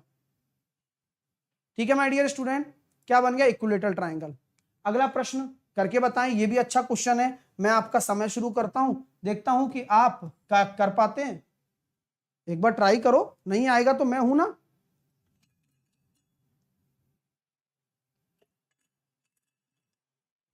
अब मैं आपको इस क्वेश्चन के माध्यम से डिटेल समझाना चाहता हूं कि क्या लघुचाप होता है और क्या दीर्घचाप होता है। एक वृत्त है, मान लिया ये वृत्त है, ठीक है, जीवा उसकी त्रिज्या के बराबर है। ठीक है, चलो सर ये चीज तो आपने पहले भी क्वेश्चन में क्लियर कर दी कि जीवा जो है त्रिज्या के बराबर है। मान लिया मैंने भी, यहां पर मैंने एक सेंटर माना और ये इस तरह से हमने एक बना दिया डायग्राम। आपको किसी को कोई तकलीफ है तो मुझे बिल्कुल बता दें। और बोला जा रहा है कि जीवा है जो त्रिज्या के बराबर, आपको पता है ये 60-60-60 हो। इस जीवा के द्वारा वृत्त के लघु चाप पर, अब आप में से जितने भी बुद्धिजीवी लोग हैं, जितने भी सोच सकते हैं, आप मुझे बताइए ये लघु चाप कहां होता है।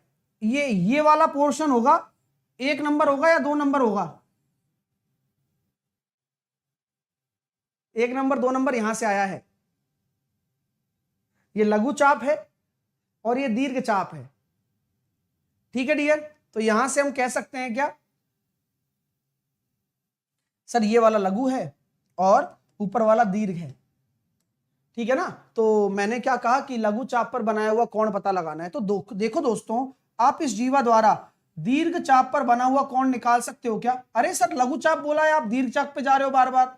मैंने कहा सब्र कर लो भैया, क्योंकि हम जानते हैं कि ये इक्विलेटरल ट्राइंगल है, तो इक्विलेटरल ट्राइंगल में ये कितना होता है 60 डिग्री होता है।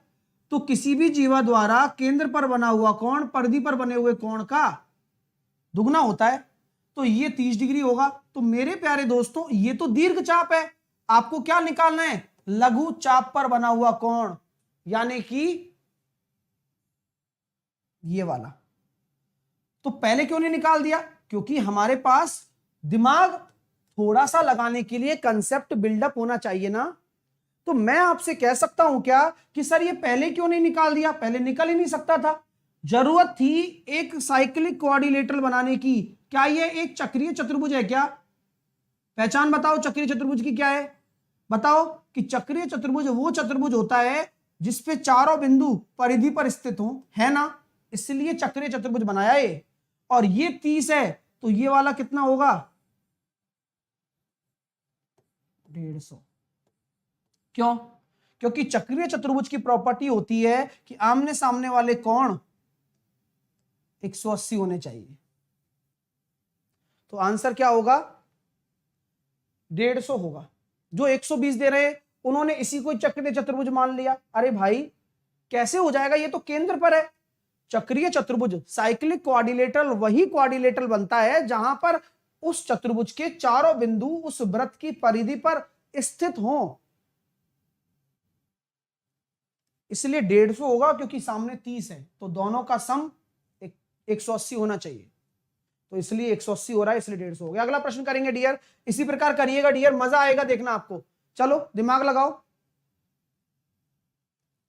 अब ये तो देखते ही कर लोगे, इसका आंसर कितना हो जाएगा 30 डिग्री, क्योंकि पिछले वाले प्रश्न में इसका आंसर छिपा हुआ है। किसी वृत्त की जीवा त्रिज्या के बराबर है और उस कोण का मान बताइए जो जीवा दीर्घ वृत्त खंड पर बनाती है। तो दीर्घ वृत्त खंड पर जो कोण बन रहा है वह 30 डिग्री है। सेम ही कॉन्सेप्ट, वो थोड़ा सा ज्यादा बड़ा, यहां पर लघु पर पूछ लिया और यहां पर दीर्घ पर पूछ लिया। लेकिन क्या आपके कॉन्सेप्ट में क्लैरिटी आ गई? क्या आपकी कॉन्सेप्ट में क्लैरिटी आ रही है? आपके लिए नीट एंड क्लीन हो पा रहा है कॉन्सेप्ट? ये जरूरी चीज है डियर। चलिए अगला प्रश्न ये देखिए, ये भी आसान है। एक आपको दी गई आकृति में ओ केंद्र है और एओ भी दे रखा है, एडी भी निकालना है। तो वही एक आकृति बनाते हैं और ओ केंद्र है और ए भी शायद आपकी जीवा होगी, यहां डायग्राम नहीं है शायद। ओ आपका केंद्र है भैया, तो ये ए बी है, ये ओ आपका केंद्र है, 130 दे रखा है और आपको क्या निकालना है ए डी बी निकालना है। तो ये कितना हो जाएगा 65 हो जाएगा, 65, क्योंकि केंद्र पर बना हुआ कोण है तो परिधि पर बना हुआ कोण आधा हो जाता है। 65 will be your right answer. अब बताओ कुछ लोग 75 दे रहे हैं, हद नहीं कर रहे हो क्या तुम लोग यार, हैं भाई? चलो नेक्स्ट करिए भैया कि ओ आपका केंद्र है, ये 95 है, तो ए ई भी बताओ कितना होगा। तो वही हो गया ना, लघु वृत्तखंड पर बना हुआ कोण, लघु चाप पर बना हुआ कोण। तो पहले आप क्या निकालेंगे दीर्घ चाप पर 95/2 और इसको 180 में से घटा देंगे। तो 95/2 कितना आ जाएगा भाई साहब 47.5। 47.5 किस में से घटा दो 180 में से, क्योंकि चक्रीय चतुर्भुज बन गया ना, तो लगभग आएगा 132.5, 132.5, 132.5। नेक्स्ट करिए, किसी वृत्त के केंद्र पर बना हुआ कोण 110 डिग्री है, तो AEB और ADB का मान बताओ। बताओ भाई, इसका डायग्राम नहीं पता तो मैं बता देता हूं, डायग्राम इसका अजीब सा बन रहा है, मैं एक बार बना देता हूं डायग्राम, उसी हिसाब से करना आप, है ना। डायग्राम बना रहा हूं पहले, है ना, अभी मत करना, ठीक है। यहां पर एक जीवा मान लो, और जीवा पर एक केंद्र पर बना हुआ कोण मान लो जीवा से, और जीवा का नाम भी दे देता हूं, ये ए बी आपकी जीवा है, ये ओ केंद्र पर बना हुआ कोण है 110। आपसे ए ई बी पूछा है, यानी कि यहां पर आप डी मान लो और यहां पर आप ई मान लो, और इसको आप डॉटेड में ला दो। वही वाली बात है, मतलब कोई खास बात नहीं है, वही सेम टाइप के क्वेश्चन है, अलग अलग भाषा में आते हैं ये, और हर एग्जाम से मैं लेकर आया हूं कि अलग अलग एग्जाम में पूछे गए हैं। ए डी बी, तो डी नीचे बनाता हूं ना थोड़ा सा,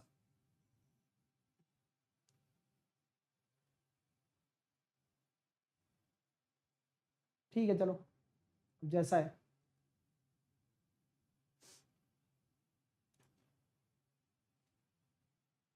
ठीक है, हर तरह का क्वेश्चन आएगा, चिंता ना करना, ठीक है। ये अलग अलग भाषाओं में पूछे जाने वाले प्रश्न है ना। चलिए, तो यहां क्या हो गया भाई, ये हो गया 55, और ये अगर 55 हो गया तो ये कितना हो जाएगा, 180 में से 55 घटा दो, 180 में से आप 55 घटाओगे तो कितना हो जाएगा, 125। तो अनुपात कितना आ रहा है डियर, ए ई बी आपका 125 है बड़ा वाला, और ये हो गया आपका 55, 5 से काटा 25 और अनुपात 11, ऑप्शन नंबर सी। अगला प्रश्न करेंगे, करके बताए भाई।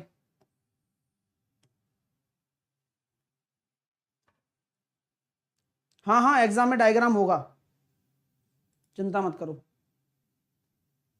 ये अच्छा क्वेश्चन है डियर, और ये पेपर में आता है, और ये आसान भी है।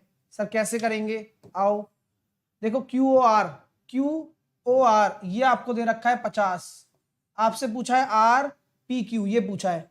तो दिखने में अजीब लग रहा है, लेकिन बहुत सही क्वेश्चन है। किसी भी जीवा द्वारा केंद्र पर बना हुआ कोण 50 है, तो उसी जीवा द्वारा परिधि पर बना हुआ कोण कितना हो जाएगा, 25 हो जाएगा। ये प्यारा सा कॉन्सेप्ट है और काफी इंटरेस्टिंग है। कल फाउंडेशन में भी इसका अगला कॉन्सेप्ट कराया था, लेकिन यहाँ पर बच्चे कंफ्यूज हो गए थे कि भाई ये निकल रहा है यहाँ से, ये होगा क्या, तो ये प्रॉपर्टी यहाँ लगती है, और ये आया हुआ भी क्वेश्चन, ठीक है ना। नेक्स्ट, ये लीजिए करके बताइए।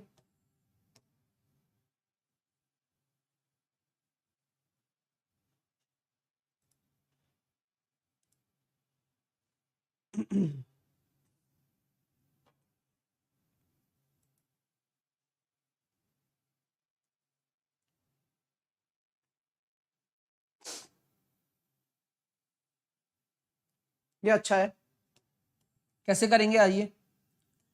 एक बोला गया है, एक ओ केंद्र का वृत्त है। अब यहां बोला जा रहा है कि एबीसीडी चारों बिंदु हैं वृत्त पर, तो अपन कुछ नहीं कर सकते। पहले अपन ने क्या बनाया कि ये ओ केंद्र बनाया, और एबीसीडी चारों बिंदु क्रम में वृत्त की परिधि पर है, और एओसी आपको 130 दे रखा है। तो यहां पर हम कह सकते हैं भाई क्रम में है, तो मैं तरीके से बनाता हूं। देखो सर, ये ए बना दिया आपने, ये बी बना दिया, ये सी बना दिया, और ये डी बना दिया, मान लिया। अब बोला जा रहा है इसका डायग्राम नहीं देगा, ये आपको खुद बनाना पड़ेगा।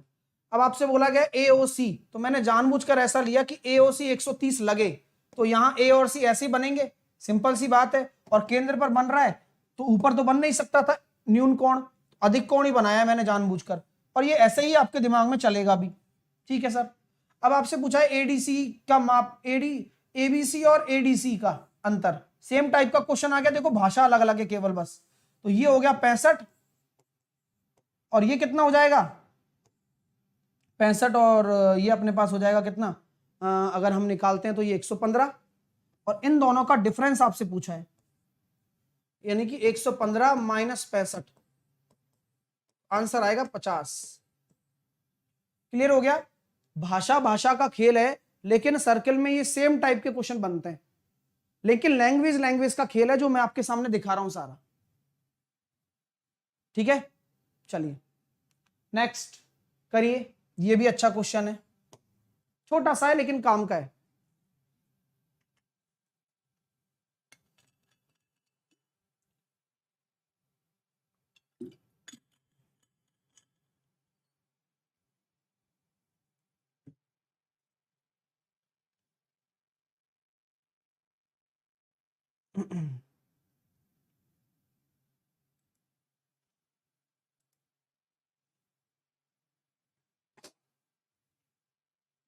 आइए समझिएगा जरा, कि एक वृत्त की जीवा 10.1 सेंटीमीटर की है, ठीक है, एक वृत्त की जीवा कितनी है, 10.1 सेंटीमीटर की है, ठीक है। अब जीवा है तो जीवा है, जीवा क्या हो सकती है, एक डायमीटर हो सकती है, बोलो हाँ या ना बोल दो एक बार, क्योंकि भाई मैक्सिमम जीवा की लंबाई क्या हो सकती है बताओ।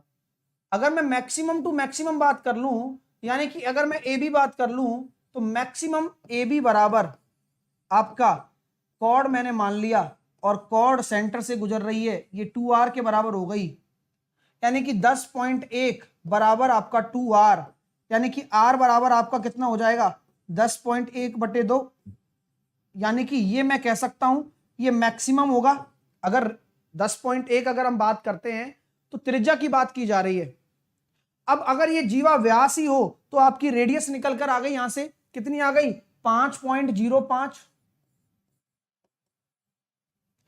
ये मैक्सिमम है, क्योंकि अगर ये आपके सामने होने वाला है तो इस तरह से होगा कि भाई, सॉरी, यहां पर हम कह सकते हैं कि अगर ये जीवा के बराबर है तो ये हम कह सकते हैं ये मिनिमम हो जाएगा, मान लो, है ना, क्योंकि यही हो सकता है कि जीवा एक व्यास बन जाए, और क्या हो सकता है इसके अलावा, ठीक है डियर। लेकिन जीवा अगर यहां कहीं हुई, यहां कहीं हुई, और ये आपका व्यास हो गया, तो आप मुझे ये बता दो कि इस रेडियस की लेंथ इस जीवा के आधे से ज्यादा होगी या कम होगी, ऑब्वियसली ज्यादा होगी। तो क्या हम ये कह सकते हैं कि जो आर अपना होगा वह 5.05 से ज्यादा तो होगा ही होगा, तो आंसर कितना होना चाहिए, more than 5 centimetre. Common sense वाली बात है, ठीक है डियर, 5 सेंटीमीटर से ज्यादा होगा, क्योंकि यहां पर हम ये देख रहे हैं ना कि अगर ये मैक्सिमम है तो यहां पर आपके सामने आर 5.05 आ जाएगा। लेकिन अगर जीवा को मैं ऊपर नीचे शिफ्ट कर दूं, जो कि है वास्तव में, डायमीटर होता तो ये 5.5 होता, डायमीटर नहीं है तो जीवा तो छोटी होगी, रेडियस बड़ी होगी, क्योंकि रेडियस पूछी गई है, तो 5.05 से बड़ी होगी।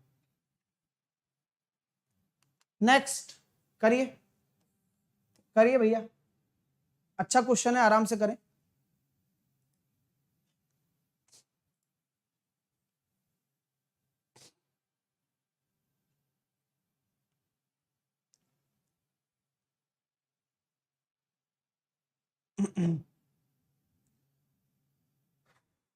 अच्छा क्वेश्चन है, आइए, सरकम सेंटर का प्रश्न है, किसका प्रश्न है, सरकम सेंटर का।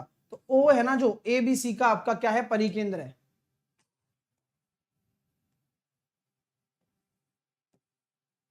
ओ ए बी सी का परिकेंद्र है, होने दीजिए, और परिकेंद्र है तो इसके ऊपर वो बनेगा, यहां पर हम सर्किल की बजाय इस पे बनाते हैं परिकेंद्र, तो कोई दिक्कत वाली बात नहीं है।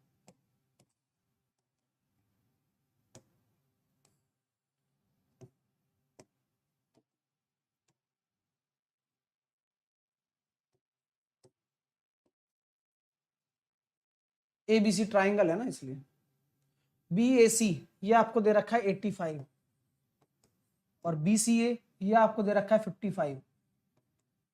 आपको क्या निकालना है, ये अगर ओ है आपको निकालना है ओ ए सी, ये वाला एंगल आपको निकालना है। कैसे निकालोगे बताओ, बोले गुरुजी देखो साफ साफ बात बता देता है, ये 85 है, ये 55 है, तो ये एंगल क्या हो जाएगा, ये हो गया 90, 140, और ये हो गया 40, ये 40 है तो ये कितना हो जाएगा, 80। अगर ये 80 हो गया तो क्या मैं कह सकता हूं OC बराबर OA है, क्योंकि परिकेंद्र है, तो OC बराबर OA होगा, क्योंकि ये तो रेडियस हो गई ना, रेडियस बराबर होती है, तो इसके सामने के कोण भी बराबर होंगे, तो 80 ये है तो ये 50-50 हो गया, तो 50 आपका right answer, 50 will be your right answer.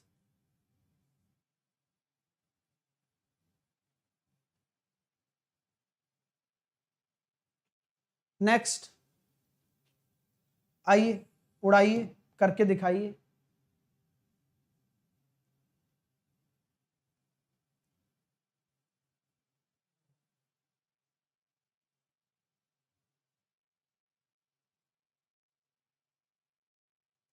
So sir आसान है ये सब प्रश्न, तो इजीली हम कर पाएंगे क्योंकि अब प्रैक्टिस हो गई है कि बीओसी दे रखा है 138, तब बीडीसी निकालना है, ये निकालना है। तो भाई ये निकाल लोगे, कितना हो जाएगा इसका आधा, और 180 में से घटा दोगे, चुटकियों में आ जाएगा। इसका आधा करेंगे तो कितना आ जाएगा, 2 छिकी 12, 2 नाम 18। अब ऑब्वियस सी बात है आपके सामने इकाई अंक वाला होगा 111। नेक्स्ट BAO कहाँ है, BDC पूछा है ना। नेक्स्ट और ABC का परिकेंद्र O है और OBC आपको दे रखा है, तो BAC बताओ। तो ट्राइंगल बनाओ, सरकम सेंटर बनाओ। ये ABC है जिसका सरकम सेंटर आपका O है, OBC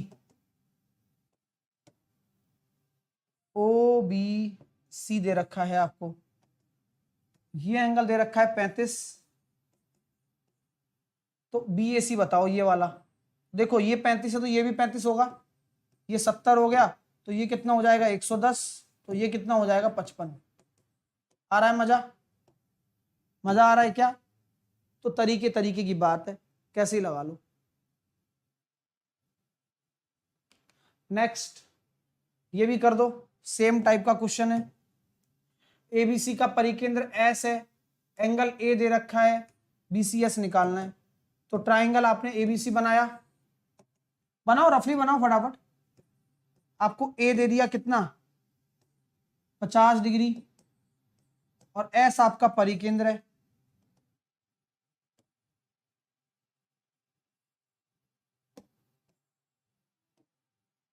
S अगर परिकेंद्र है तो BCS ये निकालना है। ये कितना हो जाएगा 100। अब ये 100 है तो ये दोनों बराबर होते हैं, तो 80 को 40-40 में बांट दो, क्योंकि पूरा 180 होना चाहिए। तो 100 में 180 होने के लिए 80 बचा, तो 80 को 40-40 में बांट दो, 40। नेक्स्ट OPQ आपको 25 डिग्री दे रखा है, ORQ आपको 35 दे रखा है, तो POR कितना होगा? चुटकियों का खेल है भाई साहब। किसका खेल है? चुटकियों का। कैसे? अगर मैं इसको ऐसे मिला देता हूं और आगे बढ़ा देता हूं, तो ये रेडियस है तो ये भी रेडियस है, ये इसके सामने की भुजा कोण 25 है तो इसके सामने भी 25 होगा। इसी प्रकार ये 35 है तो ये 35 होगा, क्योंकि सेम काम हो गया ना, ये रेडियस ये भी रेडियस, इसके सामने का कोण 35 तो इसके सामने का कोण भी 35 है। तो ये हो गया 50, भाई ये कोण कितना हो गया? ये हो गया 25 और 25 50, और 35 और 35 70। तो ये याद रखना 120 आ जाता है। ठीक है, और वैसे भी कर सकते हो, प्रूफ भी कर दिया, ये भाई ये कोण ही तो है, वैसे भी कर दिया, और ये 60 का 120। ठीक है डियर, एक कॉन्सेप्ट यहां से मैं और बताना चाहता हूं आप लोगों को, कृपया करके यात्रीगण ध्यान दें और बढ़िया तरीके से पढ़ें, क्योंकि ये जो औसम चीजें हैं ना, ये वाकई में बहुत पेपर में काम आएगी और आपको इतना आसान बना देगी सब चीजों को। पेपर फोड़ दोगे?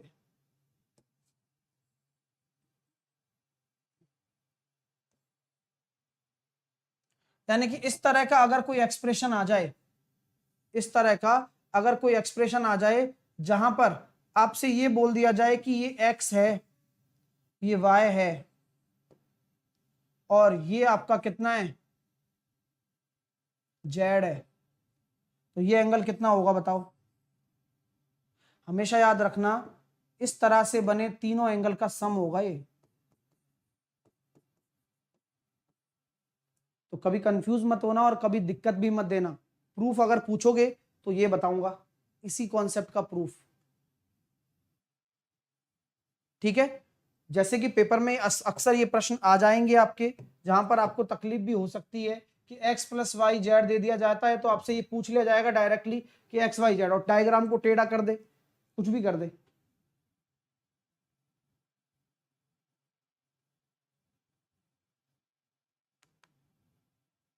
चलिए नेक्स्ट, आइए भैया, पहला प्रश्न देखते हैं कौन कर पाता है। नेक्स्ट टाइप स्टार्ट हो गया, नेक्स्ट टाइप स्टार्ट हो चुका है, और सेशन को लाइक कर दो भैया जिनके बस की है।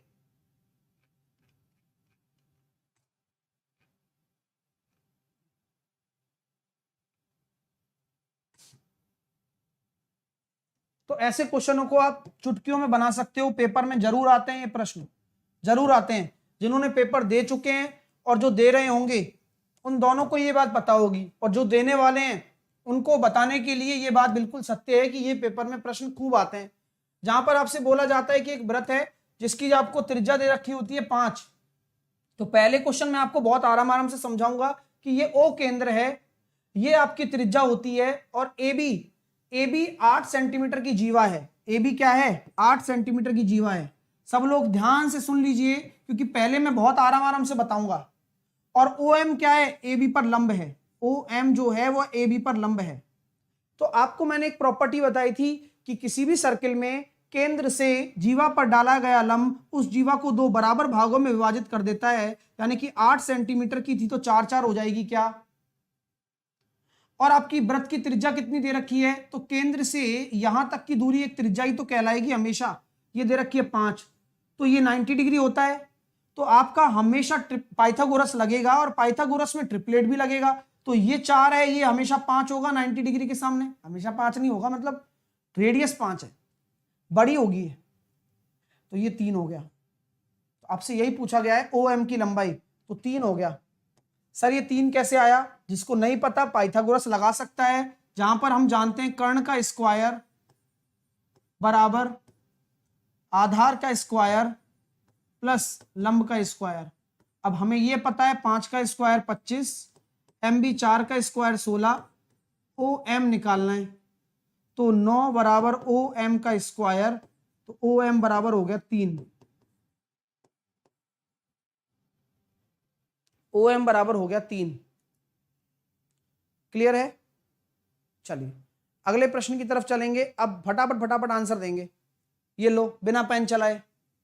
सर जीवा की लंबाई 8 है ना, तो 4 कर दो, और दूरी दे रखी है 3, तो 3 4 5, रेडियस हो गई 5। नेक्स्ट 20 सेंटीमीटर त्रिज्या वाले वृत्त में 12 सेंटीमीटर की जीवा यानी कि 6 और 20 आपकी ये हो गई, तो 6 20 केंद्र की दूरी पूछी गई है।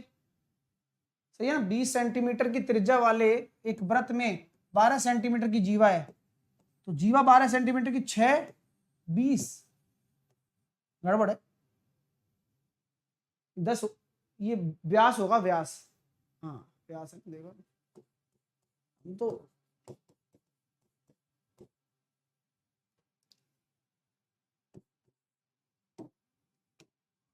चलिए, तो क्या हम कह सकते हैं ये 8 हो गया दूरी,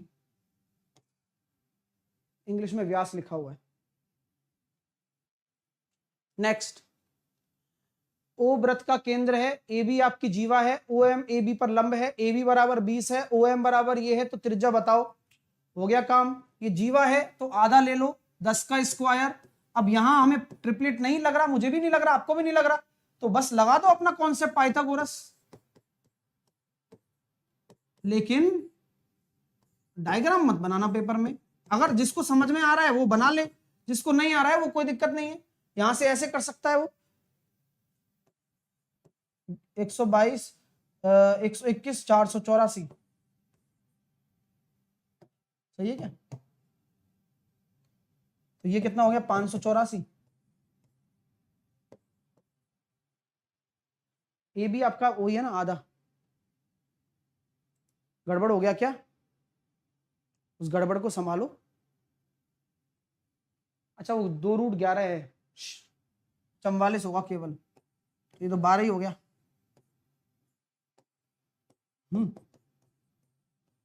रेडियस निकल कर आ गई 12। ठीक है भाई साहब, कैसे आया दोबारा बता सकता हूं। डायग्राम बनाओगे, सजावट से करोगे, पेपर में समय लगेगा, पेपर में समय बचाना है तो ये लगाना पड़ेगा। और इसके लिए मैंने पहला आपको आराम से समझाया था, मैंने यही कहा था कि पहला आप आराम से समझ लीजिए कि यहां पर अगर आपके सामने एक जीवा ए बी है, तो आपने परपेंडिकुलर डाला तो 2 बराबर भागों में बांट डाला, तो 20 को 10 हो गया ये। अब यहां 10 है, हमें क्या मतलब, क्योंकि हमें तो रेडियस निकालनी है ना। तो ये आपका सेंटर है, और ये ओ एम आपको कितना दे रखा है? 2√11 लगा दिया पाइथागोरस, रेडियस निकाल डाला। किसी को कोई प्रॉब्लम है? चलिए अगला प्रश्न करिए इसी बहाने।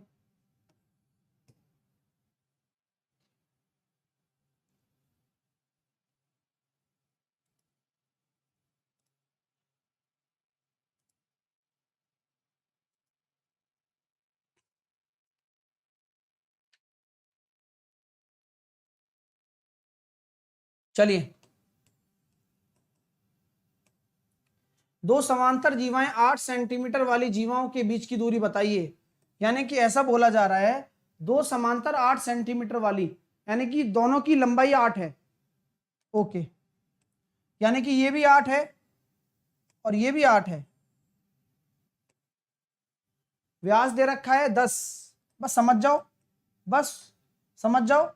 यानी कि अगर ये केंद्र है और अगर आप ये लंब डाल रहे हो तो रेडियस हो गई आपकी 5, जीवा की लंबाई 4, तो ये हो गया 3। इसी प्रकार यहां पर भी 5, क्योंकि रेडियस तो 5 ही रहेगी, और ये भी 8 का है तो ये भी 4 और ये भी 3, तो दोनों जीवाओं के बीच की दूरी 6। हर पेपर में आता है इस पे प्रश्न, हर पेपर में।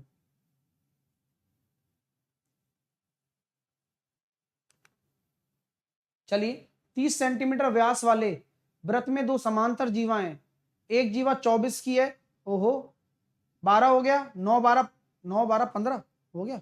दोनों जीवाओं के बीच की दूरी 21 है, तो दूसरी जीवा की लंबाई, तो देखो दोस्तों 30 सेंटीमीटर व्यास है, रेडियस यानी कि 15 हो गई, तो ये डायमीटर, ये होता है हाइपोटेनस, और एक जीवा की लंबाई 24 है यानी कि 12, तो एक ट्रिपलेट बन गया 9 12 और 15।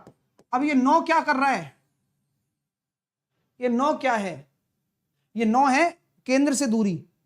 अब टोटल 21 दे रखी है, तो इसमें से ये घटेगा तो 12, हाँ 12 क्या, 12 वो बचेगा, 15 वो है, 9 दूनी 18, 18 आपका राइट आंसर आ जाएगा। सर ये क्या कर दिया, कुछ नहीं किया, थोड़ा सा सोचा है बस, और कुछ नहीं। आप भी सोचिए। चलो, जो मैंने किया वो आपको मैं अब दिखाता हूं कि मैंने क्या किया। दो समांतर जीवाएं हैं, ठीक है भैया, एक जीवा ये रही और एक जीवा ये रही। अब कहानी क्या थी, कहानी ये है कि ये आपका एक सेंटर है और इस सेंटर से आपने एक लंब डाला और इस सेंटर से भी आपने एक लंब डाला, ठीक है डियर। अब व्यास दे रखा है 30, तो रेडियस कितनी हो जाएगी 15, तो रेडियस वाला पार्ट तो फिक्स हो जाता है, खेलते ही हैं बस दोनों, और ये हमेशा विपरीत ही होते हैं। क्यों, क्योंकि देखो 21 दे रखा है ना, और एक 24 दे रखा था, तो मैंने इसको ले दिया 12, तो ये 9 12 15 ट्रिपलेट हो गया। अब ये 21 है तो ये 12 अपने आप ही हो गया, क्योंकि ये 21 है बीच की दूरी, तो ये 12 है, ये 15 है, तो ये 9 हो जाएगा, क्योंकि ट्रिपलेट तो यही रहता है 9 12 15। तो ये डायग्राम से हो गया। तो आपको ये अगर 9 आ गया तो जीवा दो बराबर भागों में बढ़ती है, तो दूसरी जीवा की लंबाई 18 हो जाएगी।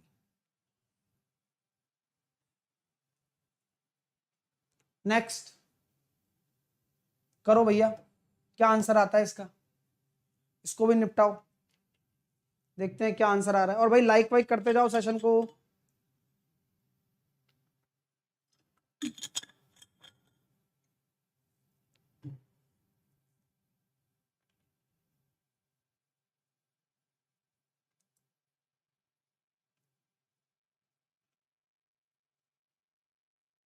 ये भी बढ़िया क्वेश्चन है, आइए थोड़ा जरा समझ लीजिए।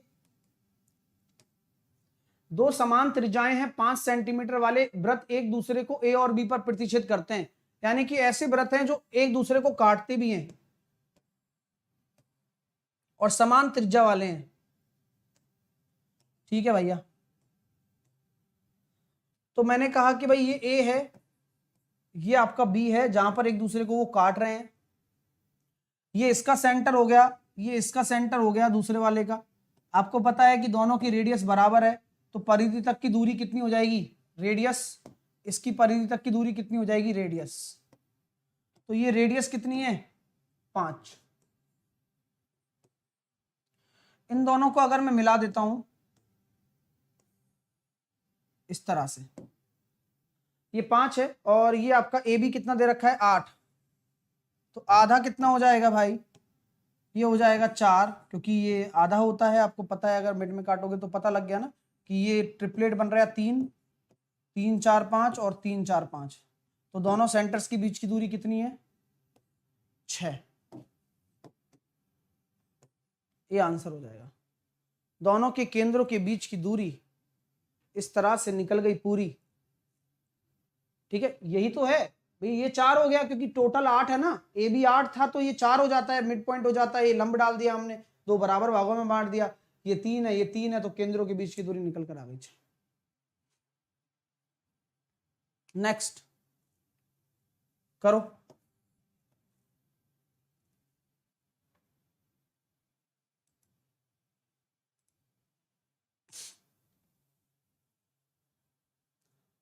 सकेंद्रीय वृत्त वो होते हैं जिनका केंद्र एक ही होता है और छोटे वृत्त को स्पर्श करती है बड़े वृत्त की जीवा। यानी कि कहानी बिल्कुल नीट एंड क्लीन और स्पष्ट दिखाई दे रही है। एक वृत्त आपने ये बनाया और एक वृत्त इसके अंदर बनाया और आपने ये कहा कि भाई बड़े वृत्त की जीवा छोटे वृत्त को स्पर्श करवा दी। 3 इसकी रेडियस दे रखी है, यानी कि ये सेंटर है और ये आपने क्या किया, ये रेडियस हो गई 3 और ये आपका 5 है टोटल। तो यहां तक मैं लगा देता हूं, ये 5 हो गया। क्यों? क्योंकि ये बड़े वृत्त की त्रिज्या हो गई और ये छोटे वृत्त की त्रिज्या, ये तो 3 ही रहेगी क्योंकि ये तो स्पर्श रेखा है, परपेंडिकुलर होता है। तो ये जीवा, ये लंबाई आ गई 4, क्योंकि परपेंडिकुलर होगा तो जीवा को 2 भागों में बांट देगा, तो 4 और 4 8। तो जीवा की लंबाई कितनी हो गई? 8।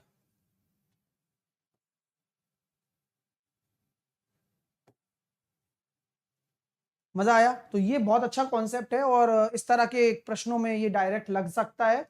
ये बाहर तक जोड़ा है इसलिए 5 लिया है, ये डायरेक्ट ही स्पर्श त्रिज्या हो गई है। तो और वैसी भी त्रिज्या होती है और स्पर्श रेखा पर क्या होती है, परपेंडिकुलर होती है, ये बताया हुआ है। तो इसलिए आपका ये 4 आया, तो 4 का दुगना 8 आ गया, क्योंकि आपकी जो लंब डालोगे जीवा को 2 बराबर भागों में बांट देते। नेक्स्ट भाई करिए।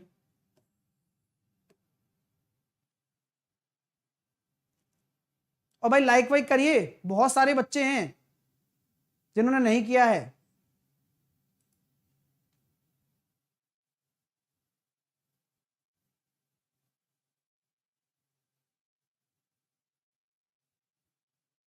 शुभम करते ही नहीं है लोग, इसलिए कम है लाइक।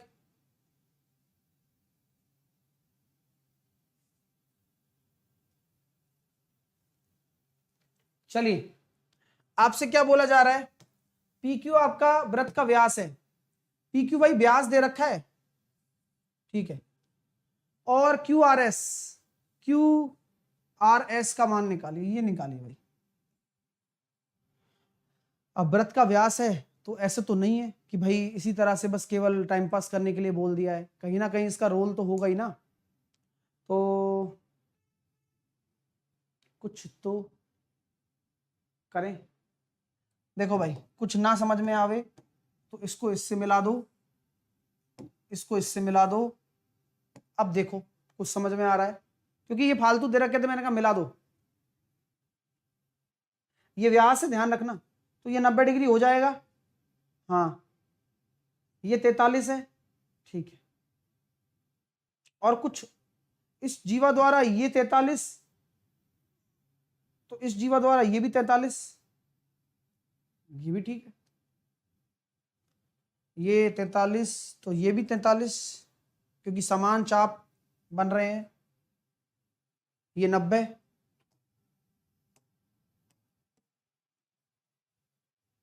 देखो दोस्तों बात ऐसी है, ये व्यास है तो ये भी 90 हो गया, कंप्लीट 90 हो गया। ये 90 हो गया, ये 43 हो गया, तो ये कितना हो जाएगा? ये 90 हो गया, ये 43 हो गया, तो ये कितना हो जाएगा? 47। सही है ना? अगर ये 47 हो गया, ये वाला भी 90 ही है, आप भी जानते हैं, मैं भी जानता हूं। और इस जीवा द्वारा ये कौन तो नहीं पता, लेकिन ये वाला कौन पता है। ये अपना कितना हो जाएगा? क्यू आर एस पूछा है ना, ये अपना 47 हो जाएगा।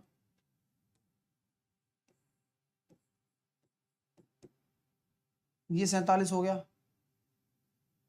तो निकालो और क्या करें।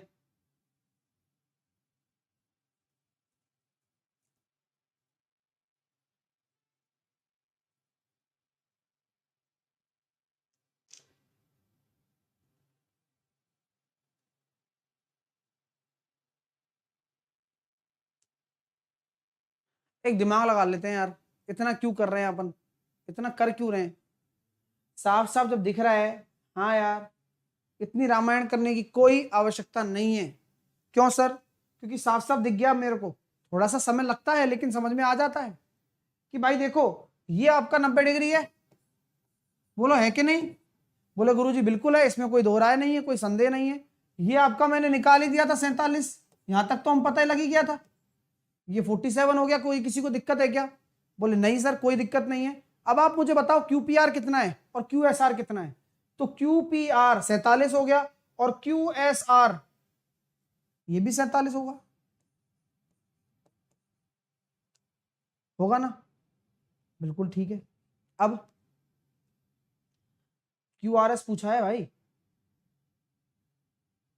QRS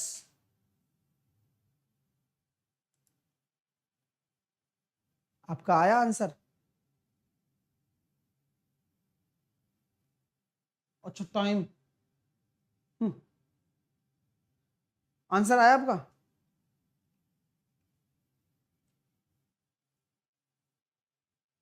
आई थिंक QRS नहीं पूछा होगा इसने, QSR पूछा है। PQ perpendicular RS, PQ perpendicular ऐसा कुछ नहीं बोला है। तो ये QSR है, ये ध्यान रख लो। ठीक है, इसको लिख लो QSR। क्या लिख लो? QSR पूछा है आपसे, ठीक है ना?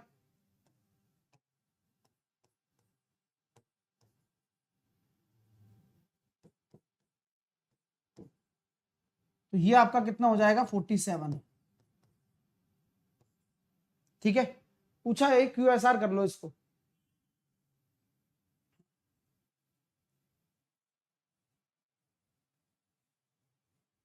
सैतालीस आ गया।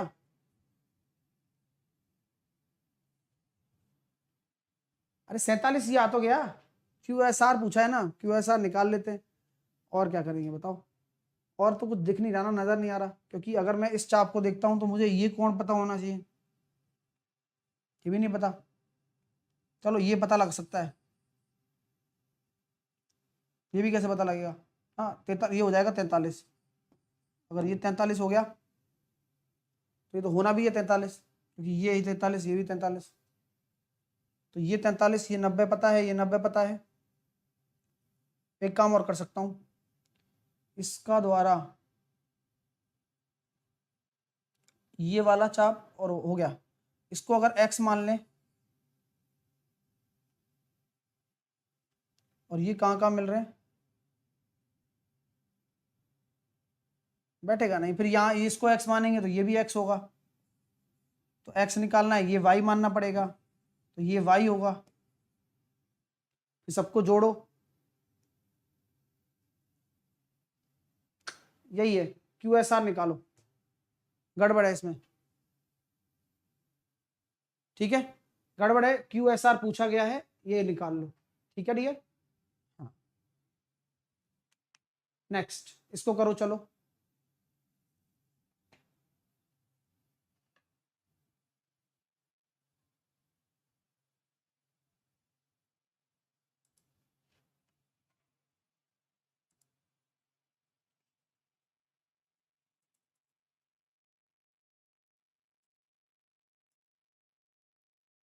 बढ़िया क्वेश्चन है ये, आंसर दीजिए इसका।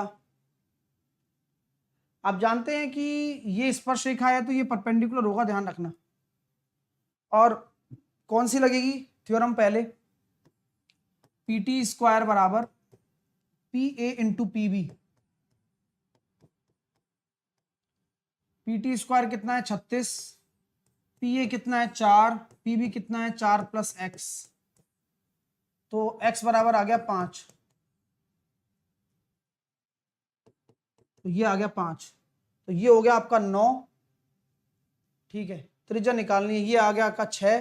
तो क्या निकालोगे? पाइथागोरस लगा दो, 9 का स्क्वायर माइनस 6 का स्क्वायर बराबर TB का स्क्वायर। तो यहां हम कह सकते हैं 81 माइनस का 36 बराबर TB का स्क्वायर। ठीक है, 81 माइनस 36 कितना हो जाएगा? 45। 45 का रूट बराबर हो जाएगा टी बी। तो टी बी बराबर कितना हो जाएगा 3√5। आपको रेडियस निकालनी है तो 3√5/2, क्योंकि ये तो व्यास है ना टी बी। तो 3√5/2, ऑप्शन नंबर सी आपका राइट आंसर आ गया, 3√5/2। ठीक है डियर, मजा आ गया क्वेश्चन में, अच्छा लगा, चलिएगा।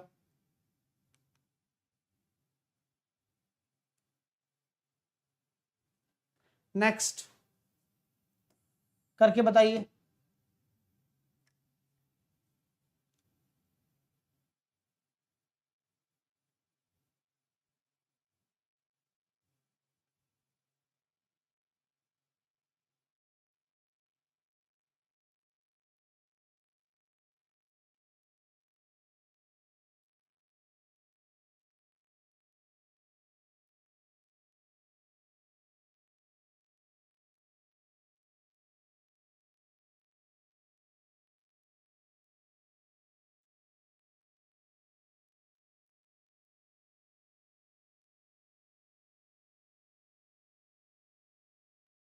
चलिए,